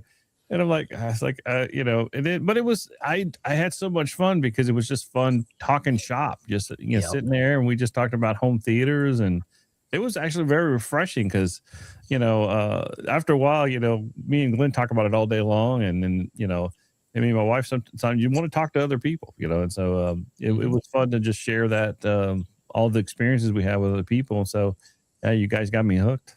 Yeah. So are you able to share that one design that I talked about, Abe? Yeah, with I am trying to get it to refresh in my iCloud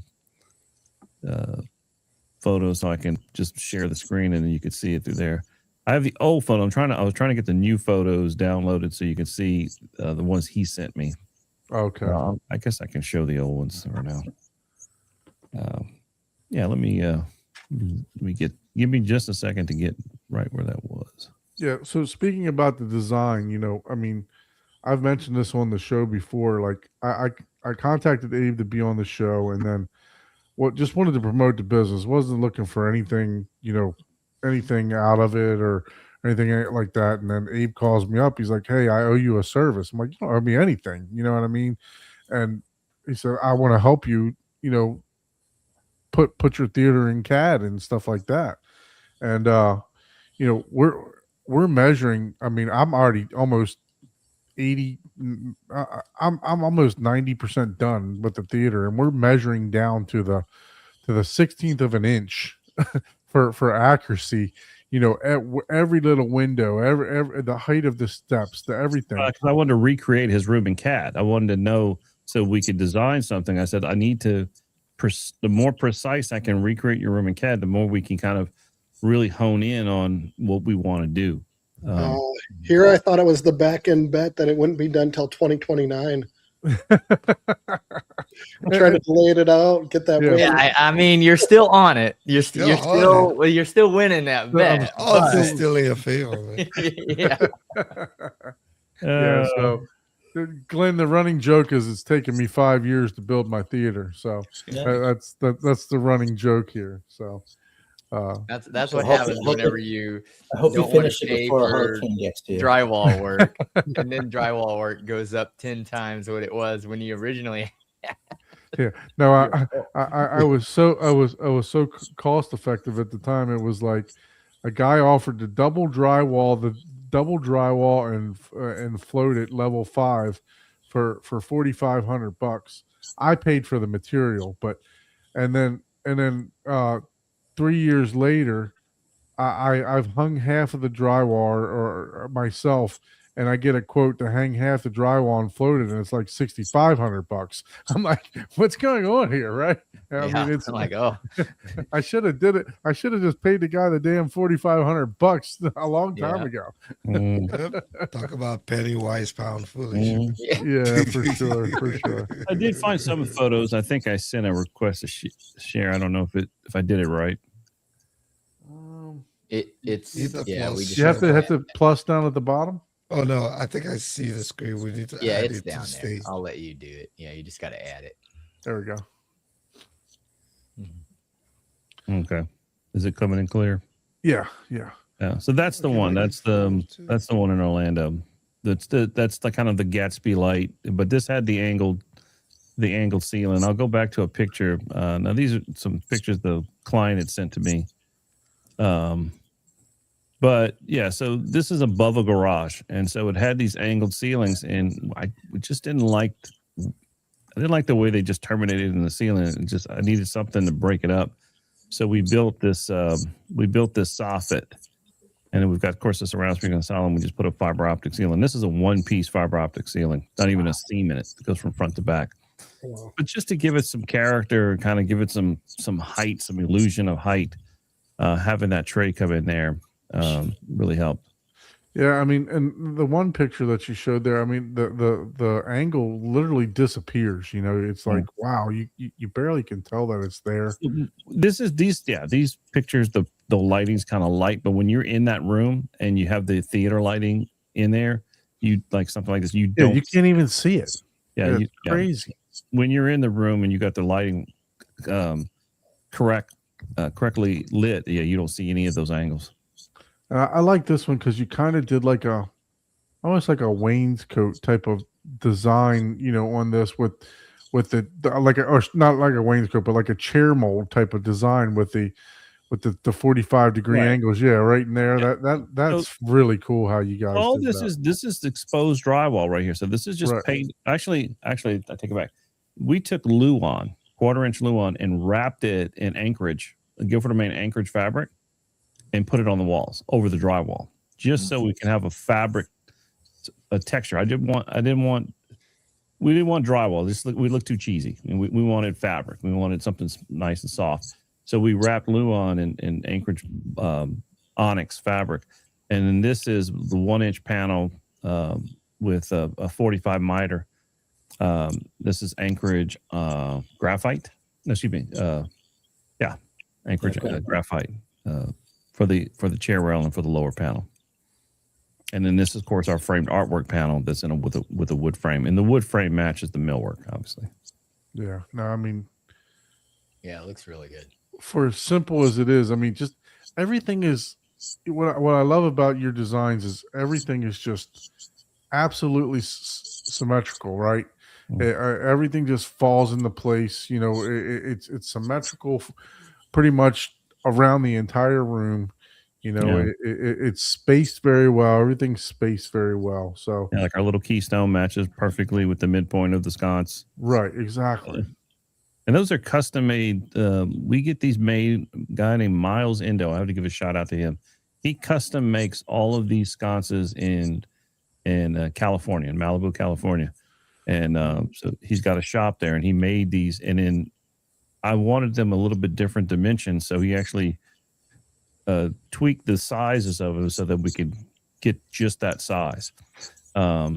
And so if you want somebody to really make some awesome Art Deco sconces, he makes others lighting, but he's a custom lighting guy. Cool. And so, and I like to support local artists when I can, or, artists here in the United States. So do you have like the whole CAD set up for this one, Abe? Mhm. Are you able to share that so people can see like what they get with the Yeah. drawings? Yeah, give me a second.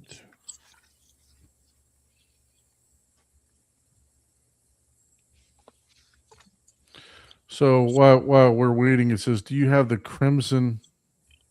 Let's see. It says, "Do you have the crimson King Crimson?" I can't even speak. Our album art. Can we order without acoustic treatment as a fancy poster? So, do you have to put the backing in there? No. I guess I could probably get it and print it out, but yeah, tell them to contact me. Yeah, for sure. Okay, It's funny okay. because, go ahead. No, go ahead. No, I was going to say, like with the album covers, you would think, we build these rooms around sound, about getting the ultimate sound, but it's for a visual experience, right? Yep. And which is kind of weird, right? And when I started doing the album cover panels, I thought that we would sell a lot because that's another great concept for decor. And it's maybe once a year I get an order for the album covers. It's just kind of weird how things are. Just wanted to put that out there. Yeah. Yep. So this is basically, this soup is the the- nuts for your design, right? Right. So that theater you saw, this was the build plans that it took to build that room. So we started off with, this is just a general information page. So this is the reflected ceiling plan overlaid over the floor plans, so we can see how the reflected ceiling plan lines up with the elements on the floor plan. Because we're obviously looking for symmetry. We're looking for some order to how we want things laid out. So that rectangular thing, that's the fiber optic ceiling area you saw on the ceiling. And so we wanted to see how it aligns and if it's symmetrically placed with everything else in the room. And that's just the floor plan. So we wanted to get the seating layout. This is a very small room. In fact, the client even got rid of these. It's just 3 seats, and we just even made these 3 individuals. It changed. So super simple. It's basically him and his wife. that Those they those seatings those were the ones from like Seating for You or something like that. or- these are Palliser. These are Palliser. no, I'm talking about Palliser- the ones they got rid of. yeah, some The real low back ones, right? They're Mhm. real Like low a- to the ground. like a tub chair. Yep. mhm. Yeah. So this, like I said, was an existing room above the garage that we remodeled, and then we kind of cut some space out of the only place we could put the rack. We created a little AV closet so we can put the rack up there as well. But that shows the soffit framing, how we built the soffits and the dimension location where all the down lights and the speakers have got to go. And this even shows the studs and everything like that. So you could take this design and hand it to your contractor, right? Yeah, and then I will make several sets of this to speak to the framer, to speak to the electrician. So we're all going off that same set of plans, so we can talk to so you're looking at section details like through the soffit, how the soffit build and the cold molding detail and the fiber optic ceiling that's on the ceiling there. And these are JBL. I think these are SSW3s, if I'm not mistaken. Yeah. And then these are SCL3s, LCRs, 130-inch Stewart screen. This was a rear wall elevation. Now, all these speakers are obviously hidden behind the screen or behind the fabric. Mm-hmm. And so this is like the artwork that I was saying, where we'll notch the acoustic material around that artwork panel so the speaker can still blow through the fabric there. Left wall elevation, right wall elevation, left wall elevation. Sight line showing you the throw distance from the projector to the screen, your sight line. All this is all figured out so we can see exactly how that looks. You have 34 degrees horizontal sight line. You got I forgot to put the measurement there, but yeah, you can see your horizontal sight line and your vertical sight line. They're all pretty good. Seating information. And then we start getting into build details. So like, here's the framing details. So so in this case, this is a truss layout. It's above a garage. So these trusses, you can't move them. They're part of the structure of the house. They're truss.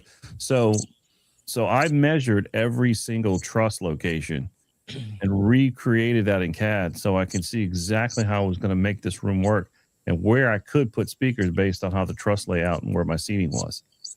And then I also worked with JBL, and we kind of came to consensus of what's the best location based on what type of speakers we're using. So these are SCL7s for sides and rears. And then we get into like dimension location for where the sconce is got to go. So this would be like a page I have to talk to the electrician on. Okay, I want to make sure, 6 foot 0 1/8 from the framing is where you're going to put the junction box. And it's going to be 6 foot 1/8 off the floor. I need it right there so that it falls right in the pilaster you saw where that sconce was. Right. So then I go and measure to make sure they did that. So this is all the details there. This shows we put 2 structured wiring enclosures behind the equipment rack. So all our wiring is run into those, and then the 2 racks will hide it. But so, section details. These are your elevation sections, and kind of like how it's built around the lights and how that looks there and how the drywall interacts with the millwork. So it's just a lot of details. Tons of detail. Lots of. Yeah. Here's you can throw something together, but it's like, okay, here's now the door seal, the door. The devil's in the detail, right? Always. Yeah. Because that's what you need to know about. I need this, all the little things that people don't think about. You'd be amazed at how much shit that goes into this. A lot of stuff. Like here, just the threshold at the door. Here's our mortise door bottom for isolating sound at the door. How we're going to transition from the carpet that's in the theater to the wood floor on the outside, or in this case, this is whatever the floor. I think it was actually we changed it to wood. Outside the theater, but then here, electrical is here's our zone layouts. Like zone 1 is your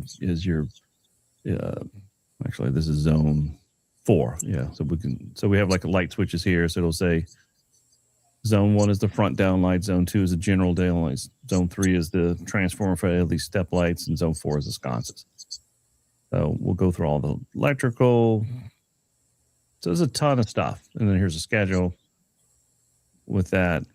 So yeah, so just so that's Yeah. that's just that little tiny room, and it's I got mean, that much detail. you even drew the commode in there, right? I mean, Yeah, it's in like to scale too. It's an important room.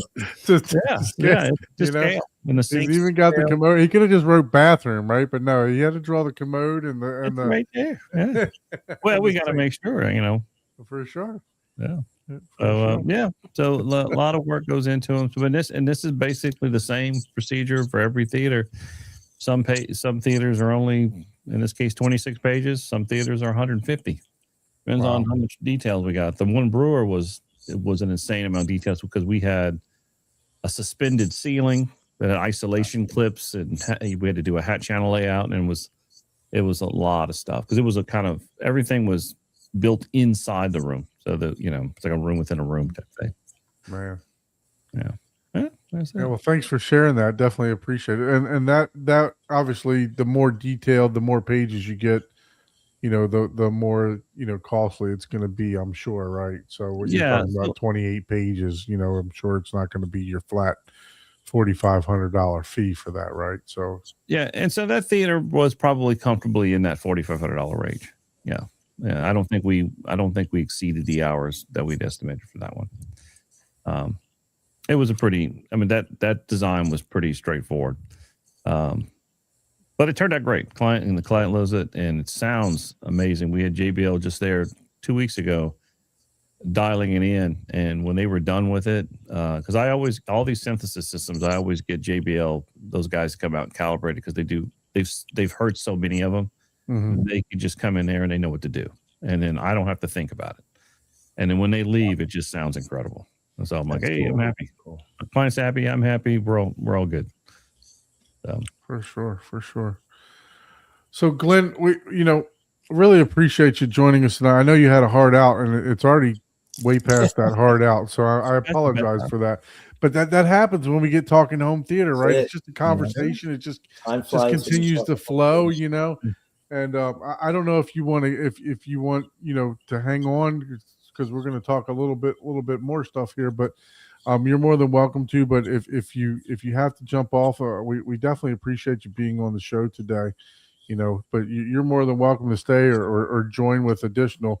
If you could just tell them where to reach you, and how to reach out to you about your panels, and even other home theater design stuff. So yeah, so 3dsquared.com will actually be forwarded to Home Theater Design Concepts, which is what you were looking at, and that has all the information and actually obviously my contact information. So appreciate anybody who wants to call us and have a conversation about their project. We're very user friendly and very easy to work with. So I appreciate the opportunity to talk to you guys and whoever else is listening out there. And I think my wife would appreciate if she can go to sleep soon. Yeah. So I think I'm going to have to get out of here because I'm right next to my bedroom. Yeah, And no problem. Probably sleeping in the living room right now. I'm sorry that we carried on this long, but like I said, you just keep going.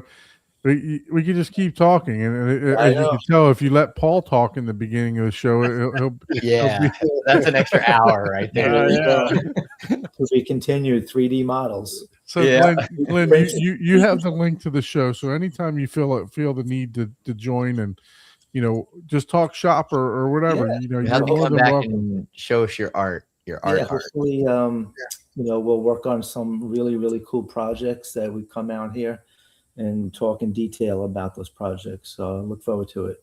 Yeah, we're neighbors, so I mean, you got to come over, check out the theater. Check out the theater. yeah, you got to go check out that 90%. So Glenn, do you have a theater? done Do you have a theater in your house? Nah. I'm one of those people. I can't afford my own product. Well, it's it's kind of like the the landscaper never cuts his grass, right? Yeah, so exactly. if you're working on this stuff all day, I can definitely understand it for sure. Yeah. But again, I appreciate everything and hope you guys have a great night. And we will see you guys soon. Thanks, Glenn. Appreciate you. Thank you so much. Love your work. Really do enjoy it. So appreciate it. Thank you guys. I'll get some sleep. Yeah. Yep. All right, bye-bye. But Yeah. cool. Yeah. Man, it's great to pick his brain. I mean, just because I don't, Paul, I know you do a lot of photography and stuff like that, so you kind of got that eye, right? So Well, yeah, I you took understand what it several is. years of art, so I was going to be more of a graphics design artist in school. That was my original intent. So I'm actually, even whenever we did those SAT eval tests, like it came back as, hey, you need to be an interior designer, a graphics artist, blah blah blah. And there's a lot more starving artists than there are engineers, so I Right. ended up being an Yeah, engineer you- instead so somehow. you chose food over. It's kind of Dude, great. I just I'm showed not- my wife. I was watching a TikTok literally like 10 minutes before I came back downstairs to put my son to bed. I mean, and this guy, or it was a TikTok, he's just throwing paint on a canvas, right? Like this, just splashing it on a canvas. And then he takes like a putty knife and he literally created like a whole city scene with a putty knife and just splashing paint on the wall. And I was like, how in the did you even come up with that? You know what I mean? The ones that impress me is where they're doing all this artwork And then flip it they'll around. turn it upside down, and you're like, dude, like it's one thing to Come on, have right? that eye, but Yeah. to have that eye upside down to where Yeah. when you Well, turn and it works out good because like for him, like I'm nowhere near as artistic as him. So I rely on him to kind of, okay, give me the color palettes, give me this look and feel. And then I'm more analytical. Let me just, okay, how do I build it? How do I construct it? And I know of course I know the AV. So that's my other thing. So I just have to make it reality. But without him, that's why it's a great combination because he takes care of kind of that vision at our work, and then I make it work. And so we just It is Yeah, its and own that's me. thing. I can build shit, right? I Yeah. can figure. I'm like you. I can figure it out, right? I'll do a couple tests. Like I'm still pondering how I'm going to do these window plugs, right? So I'm still figuring it out. And I could just make a plug that you put in and put out, but then I got to make it more complicated because then my wife's got to be able to operate it, to move it, to get the Right, sunlight yeah. in there, to do it, just because I'm in my own head, right? So Right. it's like this is what I want, right? So I'll figure that shit out. But the design stuff, like I said, it's just like analysis paralysis, right? Yeah, it It's happens. like, gosh, man, I just want to be able to look at something, and I can look at something and say, okay, this is how I want it to be. I can build it. But when it comes and I can foresee stuff, which my wife has a hard time of picturing stuff. Once like my whole theater design was in my head the whole entire time, and I'm showing her this is going to be here, this is going to be there, and then finally when it comes to fruition, she's like, oh, okay, I can see that now. You know what I mean? I can see all that stuff, but just putting the final, I don't want to say women's touches, but just putting the final color palette and stuff like that to make it inviting is what I find the most difficult, And Glenn's just got the eye for that, man. He really does. Those even though some of those were renderings or that he put together. I mean, they're just I'm sure they'll come to fruition someday. You know what I mean? Because they're just so well done. Yeah. Mhm. Yeah, he definitely got it. Yeah. Yep. So, we skipped over the movie section. I've already told you that I had a super busy week. So, unfortunately, the only thing that I was able to watch was the season finale of Beast Games. Mm. The one thing that Ike says I'm the only one watching, but this guy He must be. Yeah. No, I'm telling you, man. This guy obviously got tons of money from Prime to make this series. So, so it was. I enjoyed that series. I mean, I encourage you guys to watch that. It's kind of like a Squid Game type of mixture between that and Survivor and Ninja Warrior and everything else like this. So I enjoyed it. So go check that out on Prime if you got Amazon. If you're an Amazon Prime member, it's free for you, right? So you get to watch Prime for free. Yeah. So I went a little old school. I found a movie that actually I didn't think I would like, but it was kind of interesting. It was an old movie, 1954, Charlton Heston and Eleanor. I Oh, can't think of her God. name. This might be too Called the far back Naked for me to Jungle. The Naked naked, Jungle. the naked jungle. Yes, it's about a guy don't who's think opened I've a seen that cocoa one. plantation. Look at Ike. Ike's looking it up. You're already talking his language. Yeah. Yeah, I was thinking of Ike too, It's- 'cause I know Ike like old movie stuff. This was a Mhm. pretty interesting movie and a very obscure role. Was that the Naked Jungle? It's No, got- that's the new Excalibur. It's like Ah. that would be shocking. If it was. Yeah, that would be crazy if he had that. That would in have his been right? nuts. For the 4K.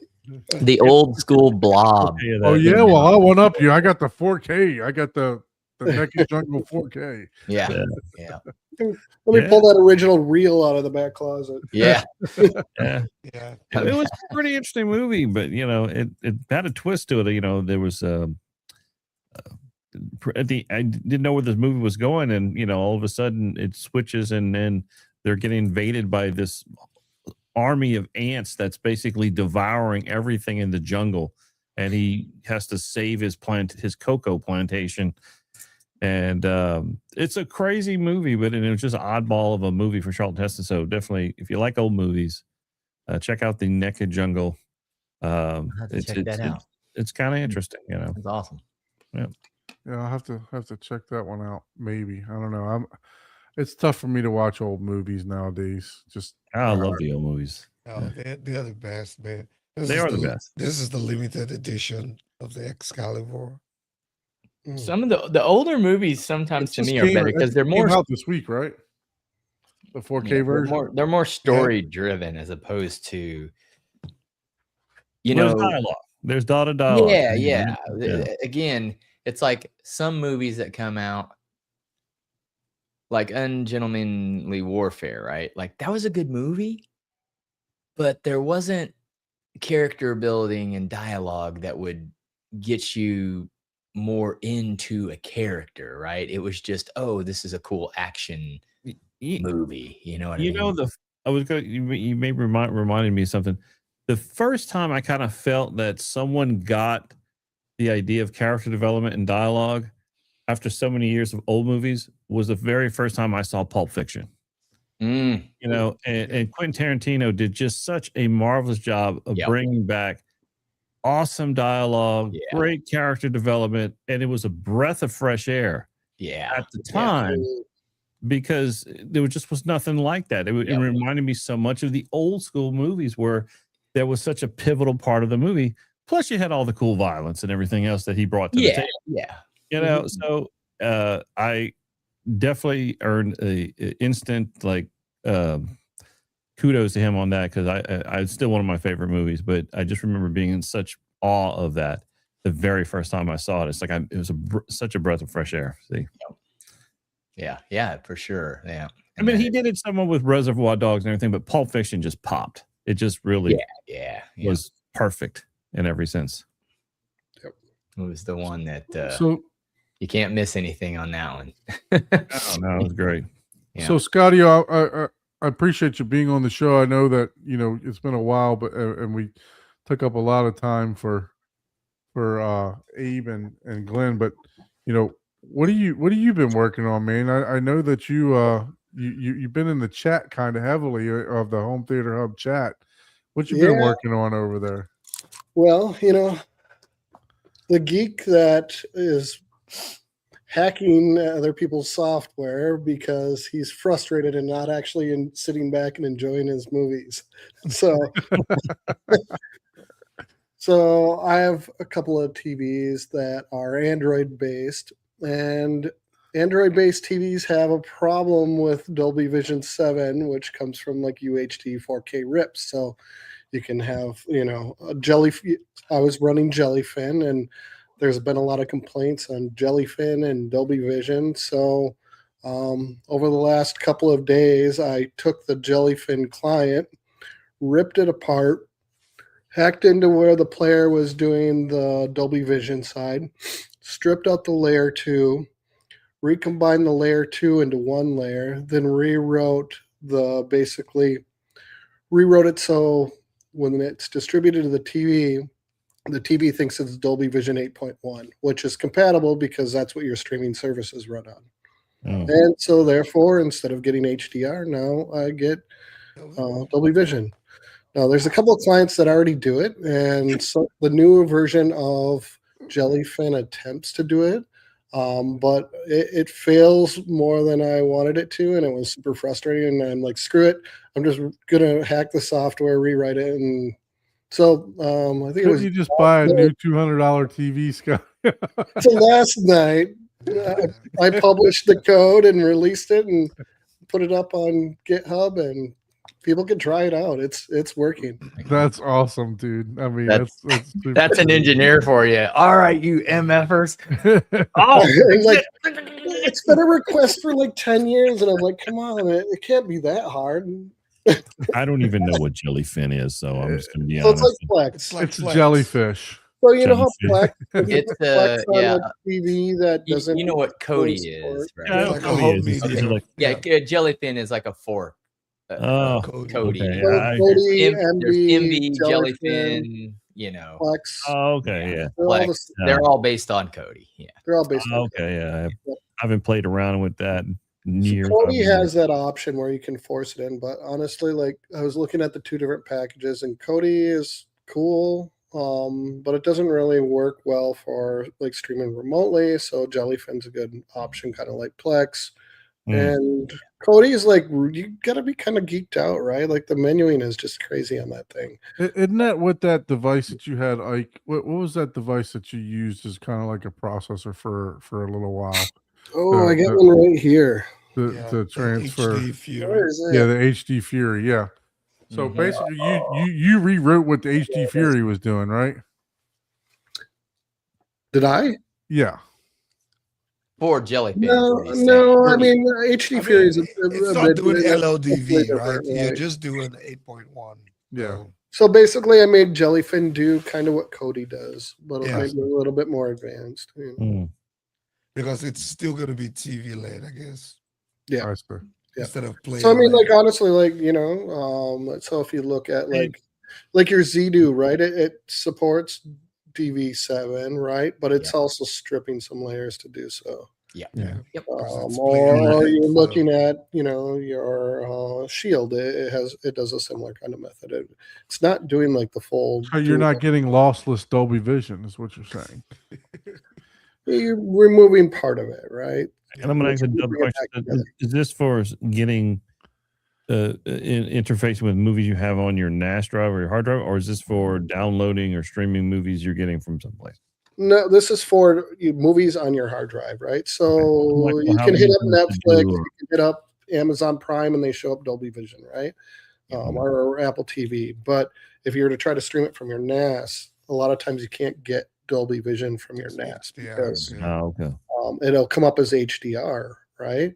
And Mhm. sometimes it comes up as HDR, and there's not even tone mapping from the original Dolby Vision, so you lose a lot of those enhancements. So Mm. my goal is to bring those enhancements back, and it does it in real time. It's It's a player limitation. it's a player limitation. Yep, It's not. Oh, the, okay. All well, right. player / TV limitation, right? Yeah, Yeah, that's why I yeah. say, The can't you just buy TV's a not, different the TV? TV's not licensed for your Dolby Vision 7. It's only probably licensed for Dolby Vision 5 and Dolby Vision 8. Those are the two that are primarily used for streaming services.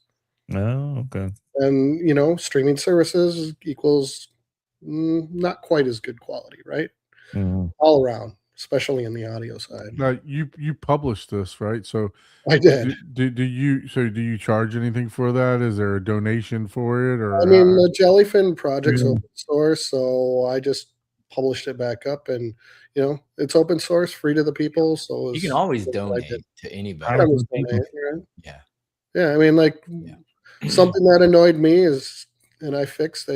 Someone else can That's benefit cool. from it, or if maybe Jellyfin themselves wants to bring it back into their code, they can go ahead.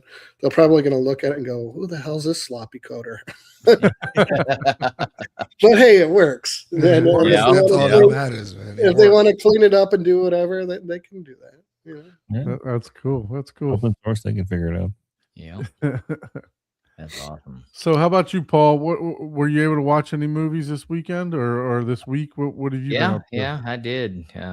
Now that Jessica's on her hiatus, we don't go out partying all weekend. So we Well, actually watched. you seem to be, and I'm surprised I haven't gotten a slew of emails asking where Paul's segment is at the beginning of the podcast. Nobody's requested where did Paul's beer go?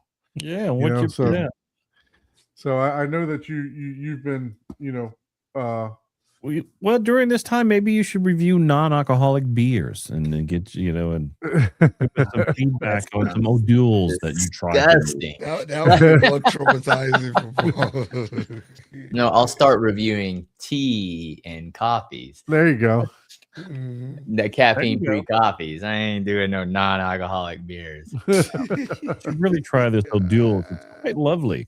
I mean, if I'm gonna get the carbs, I might as well get the alcohol with it. I'm not just gonna go carb. I'll just drink a Coke. So that's what this is all about. You're choosing to eat a little bit cleaner and stuff like that, right? Yeah, basically. I mean, no, we're not. We're not hardcore. Like, oh, we're never ever gonna drink again. It's just, we've tried everything, and we've been to our favorite spots, and there's like nothing new. You know what I mean? Because I'm always as many times as I've brought new stuff on here and showed it, right? We've had thousands more. Right. Like, I mean thousands, but it's getting to the point to where we've had so many, we're taking a break. So when we go back, or maybe on the weekends, or like when we go camping or something like that, I'm gonna have some beer and stuff. But hopefully there's something new that I haven't had before. You know what I mean? Because it's Right. like, hey, it's all about iterate. New is great. That's very rare. Different iterations is always cool too. But I mean, we hit a roadblock to where we've had, like I said, thousands of different, iterations. So it's like, man, it's like you just get burnt out, because it's like, well, now it's the same stuff. You know what I mean? So it's like, well, all right, then, all right, let's just stop for a while. So It's maybe you should move over to municipal weed. and I don't do I'm just weed. messing with you. Yeah, no. I mean, it's it's been mentioned before. It doesn't get along with me. I'm not a You probably wouldn't even do so gummies. There you go. Move over to some different gummies. Yeah, that's what I'm saying. I don't do that. I'm not into it. I don't like it. Doesn't do anything for me. So you ain't get the right gummy. So Magic, congratulations, 5 years sober, Yeah, man. yeah. That's an 5 years is accomplishment. amazing, man. Yeah, For sure. keep it up. Yeah. Don't stop. Yeah, don't watch me. Don't go have by friends me. like me and Paul at no. M Wave, and Scottio says order me a beer. Don't have friends like us, because somehow you'll end up with a dark chocolate beer that's 17% alcohol. I'm still paying for that new. He's like, man, I think I lost a section of liver. Like, what was in that? I was like, oh, a lot. I'm never compelled to drink. Like me and my wife, we don't drink a lot at all. Like we bought, I think we like during the holiday around Thanksgiving, I think we bought 1 12-pack of Heineken or whatever, and it's still there. Like it's since November. It's like it's probably no good no more. But it's like. I've never we Every don't now and then I'll sit down, and have a beer with dinner if we go out, or a glass of wine or something like that. But it's not something that I come home and I just pop a top every day. Yeah, You know? we were doing the craft, like just a regular beer. No, I stopped doing that. Like that's I like a good 20 beer years with ago. I dinner. haven't had a regular beer, because regular beer, I'm just like, it's boring. I just have a Coke. I mean, a nice Stella with a dinner, like super almost ice cold Stella, or or like a Modelo or something like that with dinner, man. Yeah, me, sometimes it's that's just the great. vibe, Yep. sometimes Yeah. it's just the vibe, so but anyways, so beyond that, we had plenty of time. So we actually partaked in 3 movies. Ooh, look at this. He's got them written down. Look at him reading. I know I have to read them because I can't remember shit. And I don't know why. It's so dumb. It's Jessica's on the I side. gotta- He's with got, he's got the teleprompter. yeah, I got a It's teleprompter good telling writing me out. what did I watch this week, or I will forget. But it is amazing how you forget it. Like I just watched a movie yesterday that I can't remember. I remember the Neck of Jungle one, but there was another one I watched with this kid from the guy who played Elvis, the kid who played Elvis. Mhm. And I forgot it. I forgot the movie. I know. I can I tell wish you I all wrote it about down. the movie. I could, and I'm just like, Yeah, oh, but I what don't know the the hell's name of it. name of it? Crap. That means You it wasn't that memorable. Well, pretty much. Yeah. So we watched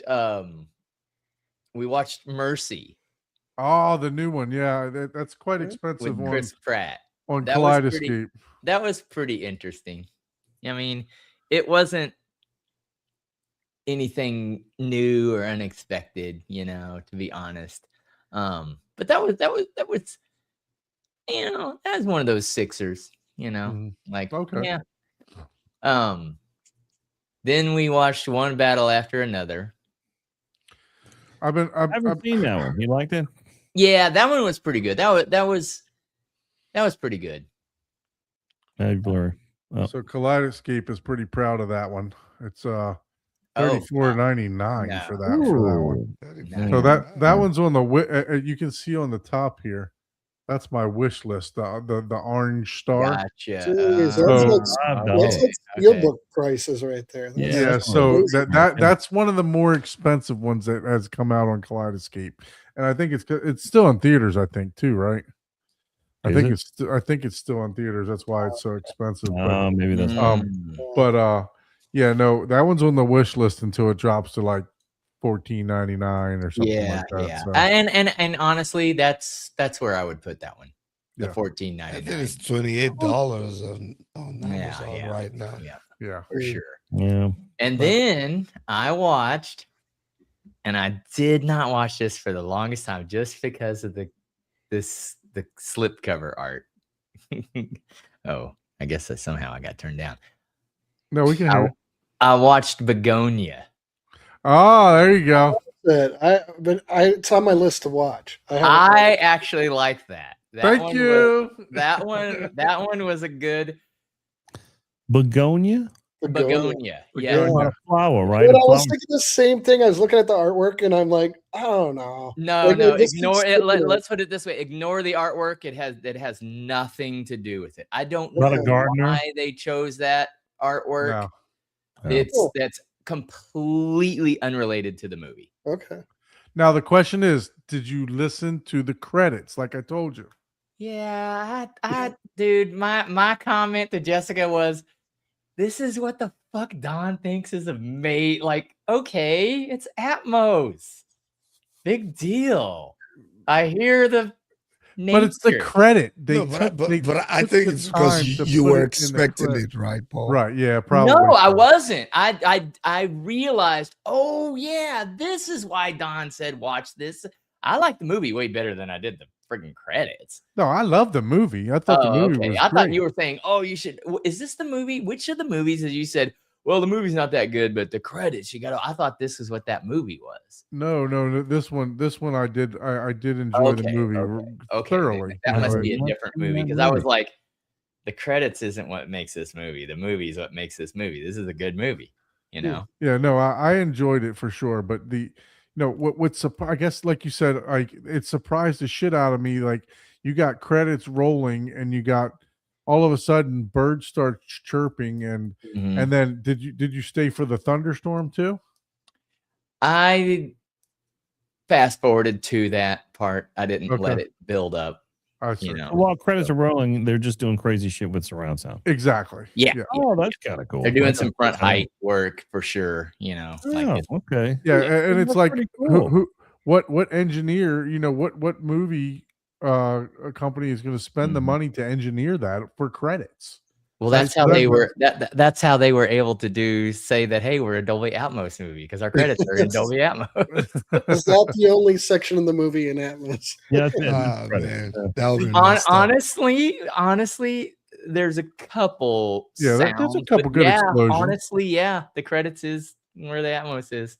I mean, there's a couple other things that they do, but it's nothing that you're gonna be like, Yeah, quiet place. it's not a home theater, Yeah, reference Yeah, disc. it is. The movie is better than the soundtrack, but it's just, it was very surprising to me that Let's just someone caught you actually off guard. took You the wouldn't time to put this in the credits, right? Yeah, that's cool. To Let's run, put it this way.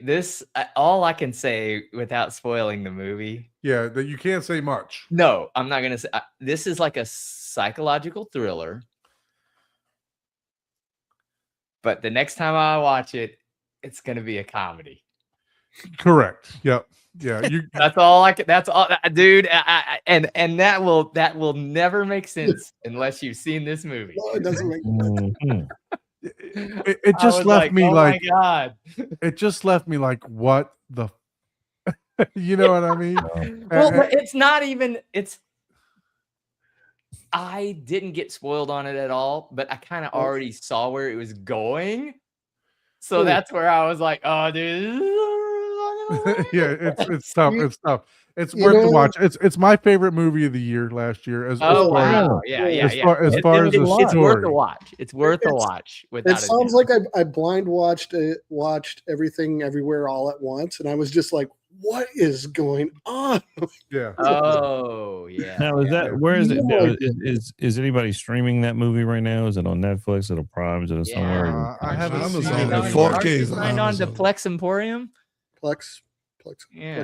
The 4K is on Amazon. Yeah, Amazon. so the movie itself is worth the watch. Like I said, it's not a true home theater experience, but Yeah, no. it's definitely top It's a two dialogue. movies for It's me. a dialogue driven movie. Yeah, Yeah, definitely it's a top dialogue. two movies for me, just because of like I said, I was like, what the, Yeah. so and I literally sat there in my seat like at the end of the movie, just dumbfounded, like, Yeah. and that's how I heard the You're just like- credits. So Yeah, yeah, that's yeah, cool. Okay. it was All right, now I'm Check it interested. out. Oh Yeah. yeah, you, Scott, you will appreciate this movie. Yeah. Again, Oh, I mean, you know have my to- taste just by the weird crap. You have to pay Yeah. attention to the movie. Right. Like Hmm. it's one that you have to commit to the time. Ignore the cover, dude. If this was a different cover, because I thought, oh man, this is like some horror movie, and I was like, I'm not watching. That's a what it horror looks like, right? It looks Nope, like I heard not Begonia, at freaking, the wow. furthest thing from it. okay. Like not at all. All right, I'm down. It's on Yeah. my list. check it Yeah, out I for mean, sure. yeah, gonna it write should it go. down, It too. should move up the list. Let's put it that All way. right. I mean, Have to check it Yeah. out. Yeah, I would definitely put this in my nomination for top movie of 2025. yeah, for- it for was. sure. I gotta say, it was a 7. Like I said, 6 is most movies are gonna get that. 7 means, oh yeah, I recommend that you watch this. Is Huh? this Yeah, I would put it up in this 8 range where the Rotten Tomatoes are. I would put it up there. Yeah, Really? I could see that. Yeah, for sure. does it fall into the range of wait until the kids are asleep before you watch Yeah. it? Oh, yes. Yes. Okay. Yes. Cool. Yes. Okay. Oh, sorry. Just because of some of the violence, not because of any. Yeah, definitely, definitely. Oh wow. So Smile 2 has end credit audio for us as well. That's cool. I have to check that all out. right. I'll I check will that not out. be watching that one because I know that's no. That's I'm your not doing that. psychological. Yeah, that horror is a movie. horror movie. Like, nope. That's on my list to watch too. So Yeah, all right. I've So seen you that had that. You had Begonia. Yeah, Begonia, One Battle After Another, and Mercy. How is one battle after the other? Because that's a fairly new movie. Didn't that win? I think that won an Oscar, right? Isn't that Leonardo It- DiCaprio? Was Yeah. nominated for a bunch of Oscars. It Yeah, was it's it was Leonardo a good DiCaprio movie, movie. right? Yeah, it was a good movie. It was long. But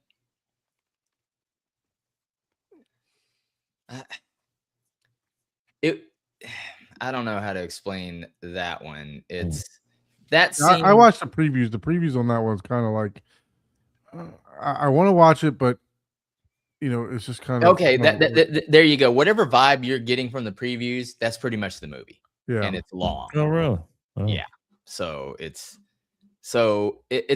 not a bad movie. It's actually a really good movie, and it speaks a lot because of the time. I think if it wasn't for the current political temperature and stuff, the movie would have a lot less meaning or a lot less impact. But just because of, and the sad part is a lot of the stuff in that movie that that's totally BS is probably more true than the world actually wants to know. And it's nothing like unrealistic. It's just there's no way there's that many back end handshakes, and it's like probably more true than should be. Let's put it that way. So, but yeah. Right. So when are you gonna get around to watching that Excalibur? I'm hoping for this weekend. So I did get to watch Sinners this week. Oh, you watched Sinners? Yeah. Nice. How'd you like that? I enjoyed it. Yeah, I like that too. I don't know if I'll hype it as much as people hyped it, but I actually enjoyed it. I wasn't disappointed. And then I'm surprised you went to that genre. So, I mean, that's vampires, though. Now I'm having to. Yeah, I'm a little more open into watching certain things because now I can get to talk about them, right? Because we will talk about some of these things on the show. So right, yeah, and then I do that in the day in the morning. Did you have your blanket with you? I always do. Always do. But yeah, you're not gonna find me watching it in the evening, right? I watch it long enough so I can forget about it. Before you go to bed at night. Yeah. Hey, that's probably a good idea. I should try to watch a scary movie like at 6 a.m. instead of it's probably still too early. 9 p.m. right before bed as I'm falling asleep. Got my mug of coffee and a movie. That's funny. Yeah. Oh man! So you were able to take in Sinners. I agree with you. It was hyped up a lot. I think. Yeah, I think it was just overhyped. Yeah, I agree with you on that. I enjoyed it, but the music scene that everybody talks about is pretty good. It definitely. I loved it for the music. Yeah, that for me is what made that movie. And for sure. the artwork and the presentation of the movies. I mean, him playing two different characters was awesome. You know what I mean? Yeah. Michael B. Jordan playing was amazing. Two different characters was very good. Oh yeah, that's Let me tell you what, that guy's come a long way, man. Just the roles he's played is pretty amazing. They keep getting some good ones for sure. Yeah, and then maybe I can finish the Badlands this weekend too. Oh yeah, because I want to watch it. Like I would. I mean, consensus. I didn't finish it. I started and I woke up, so I'm like, okay, I gotta rewatch it and watch it at reference, and I want to do that over the weekend. Yeah, so. Predator Badlands is the home theater experience of the year so far. Really? Yes. I don't know. You got this, but guess what's better than that? Happy Gilmore. Pinky and the Brain. Pinky and the Brain. Yeah, we have Pinky and the Brain. I did watch the new Naked Gun. Have you guys watched that? Oh, I haven't seen that yet. It's pretty good. Is it? I mean, if you enjoyed the old ones, of course. Right up there. I mean, it's like spot on. I was, I guess I should give it a chance because I just did the first time I ever heard Liam Neeson is in this movie. I'm like, I'm not watching this. It just Just doesn't did a make good sense for him. job.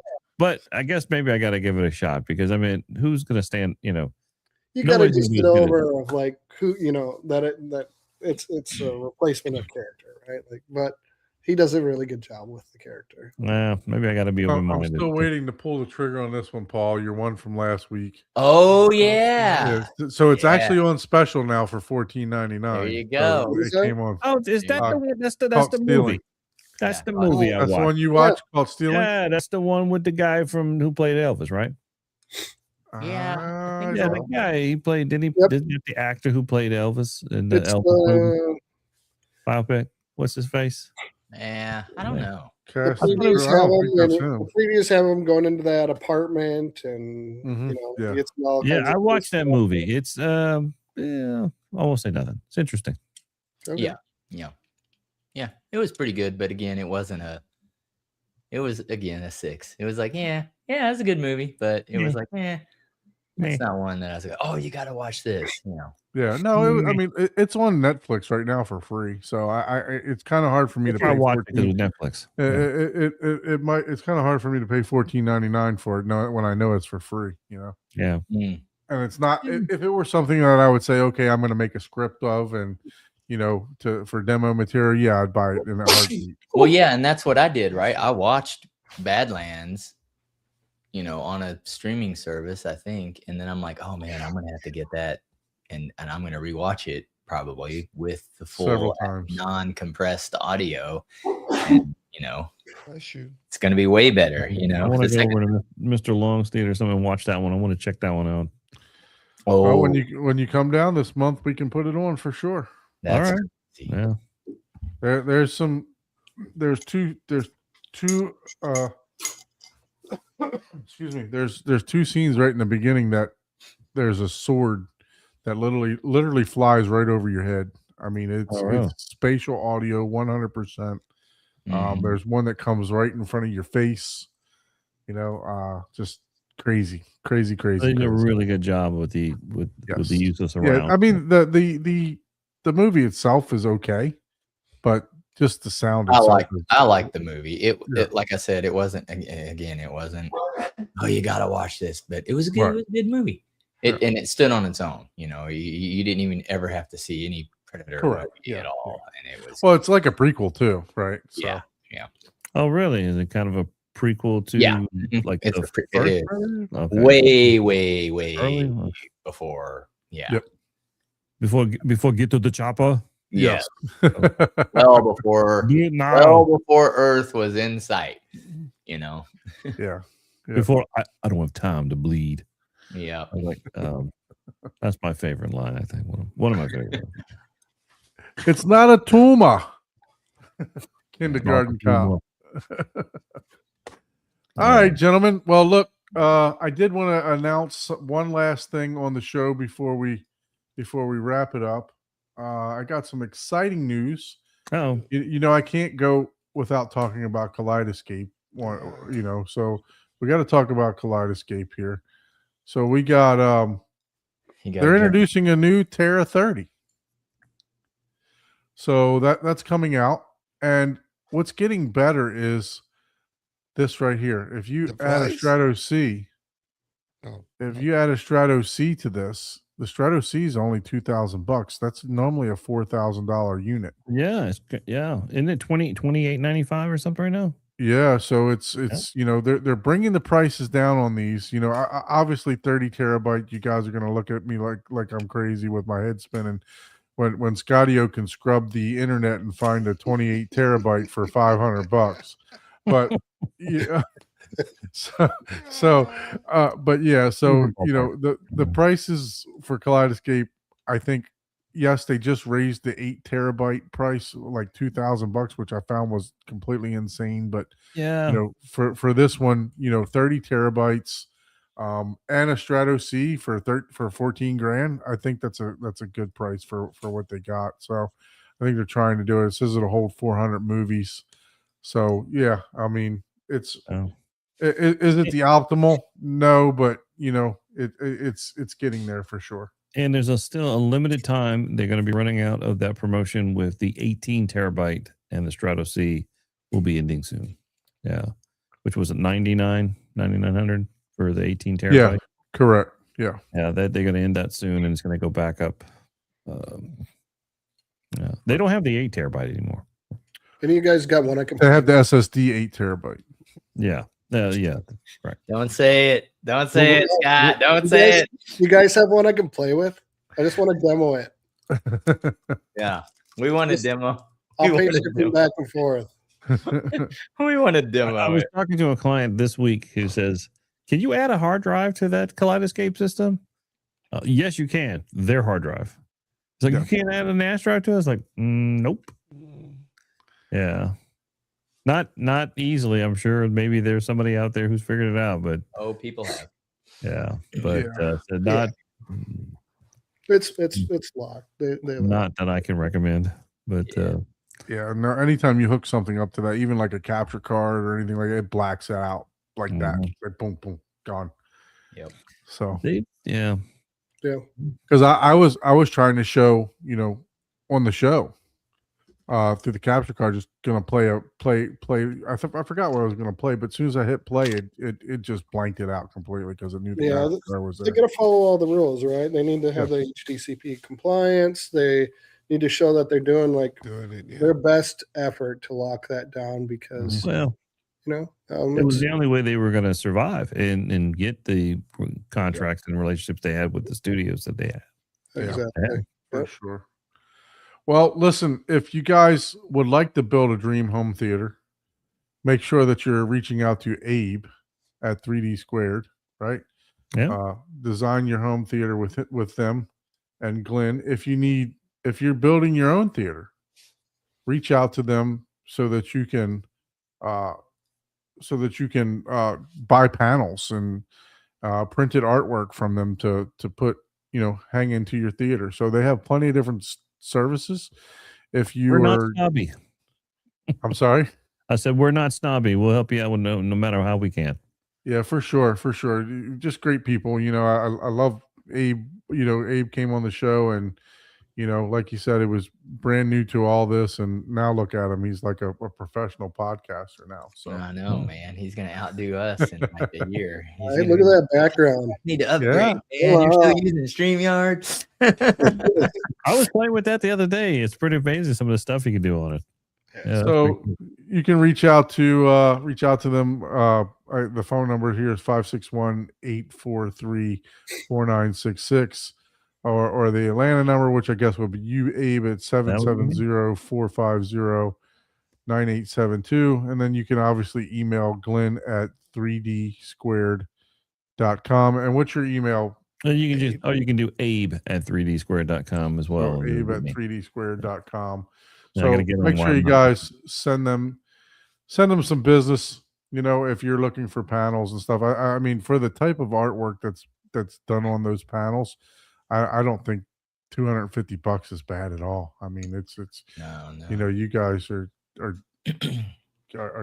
doing some fantastic work with that. So make sure you go over to the website, check it out, and then please do all that great YouTube stuff. Like, share, subscribe, hit the bell notification to be notified on Ike's upcoming videos. When's the next video coming out, Ike?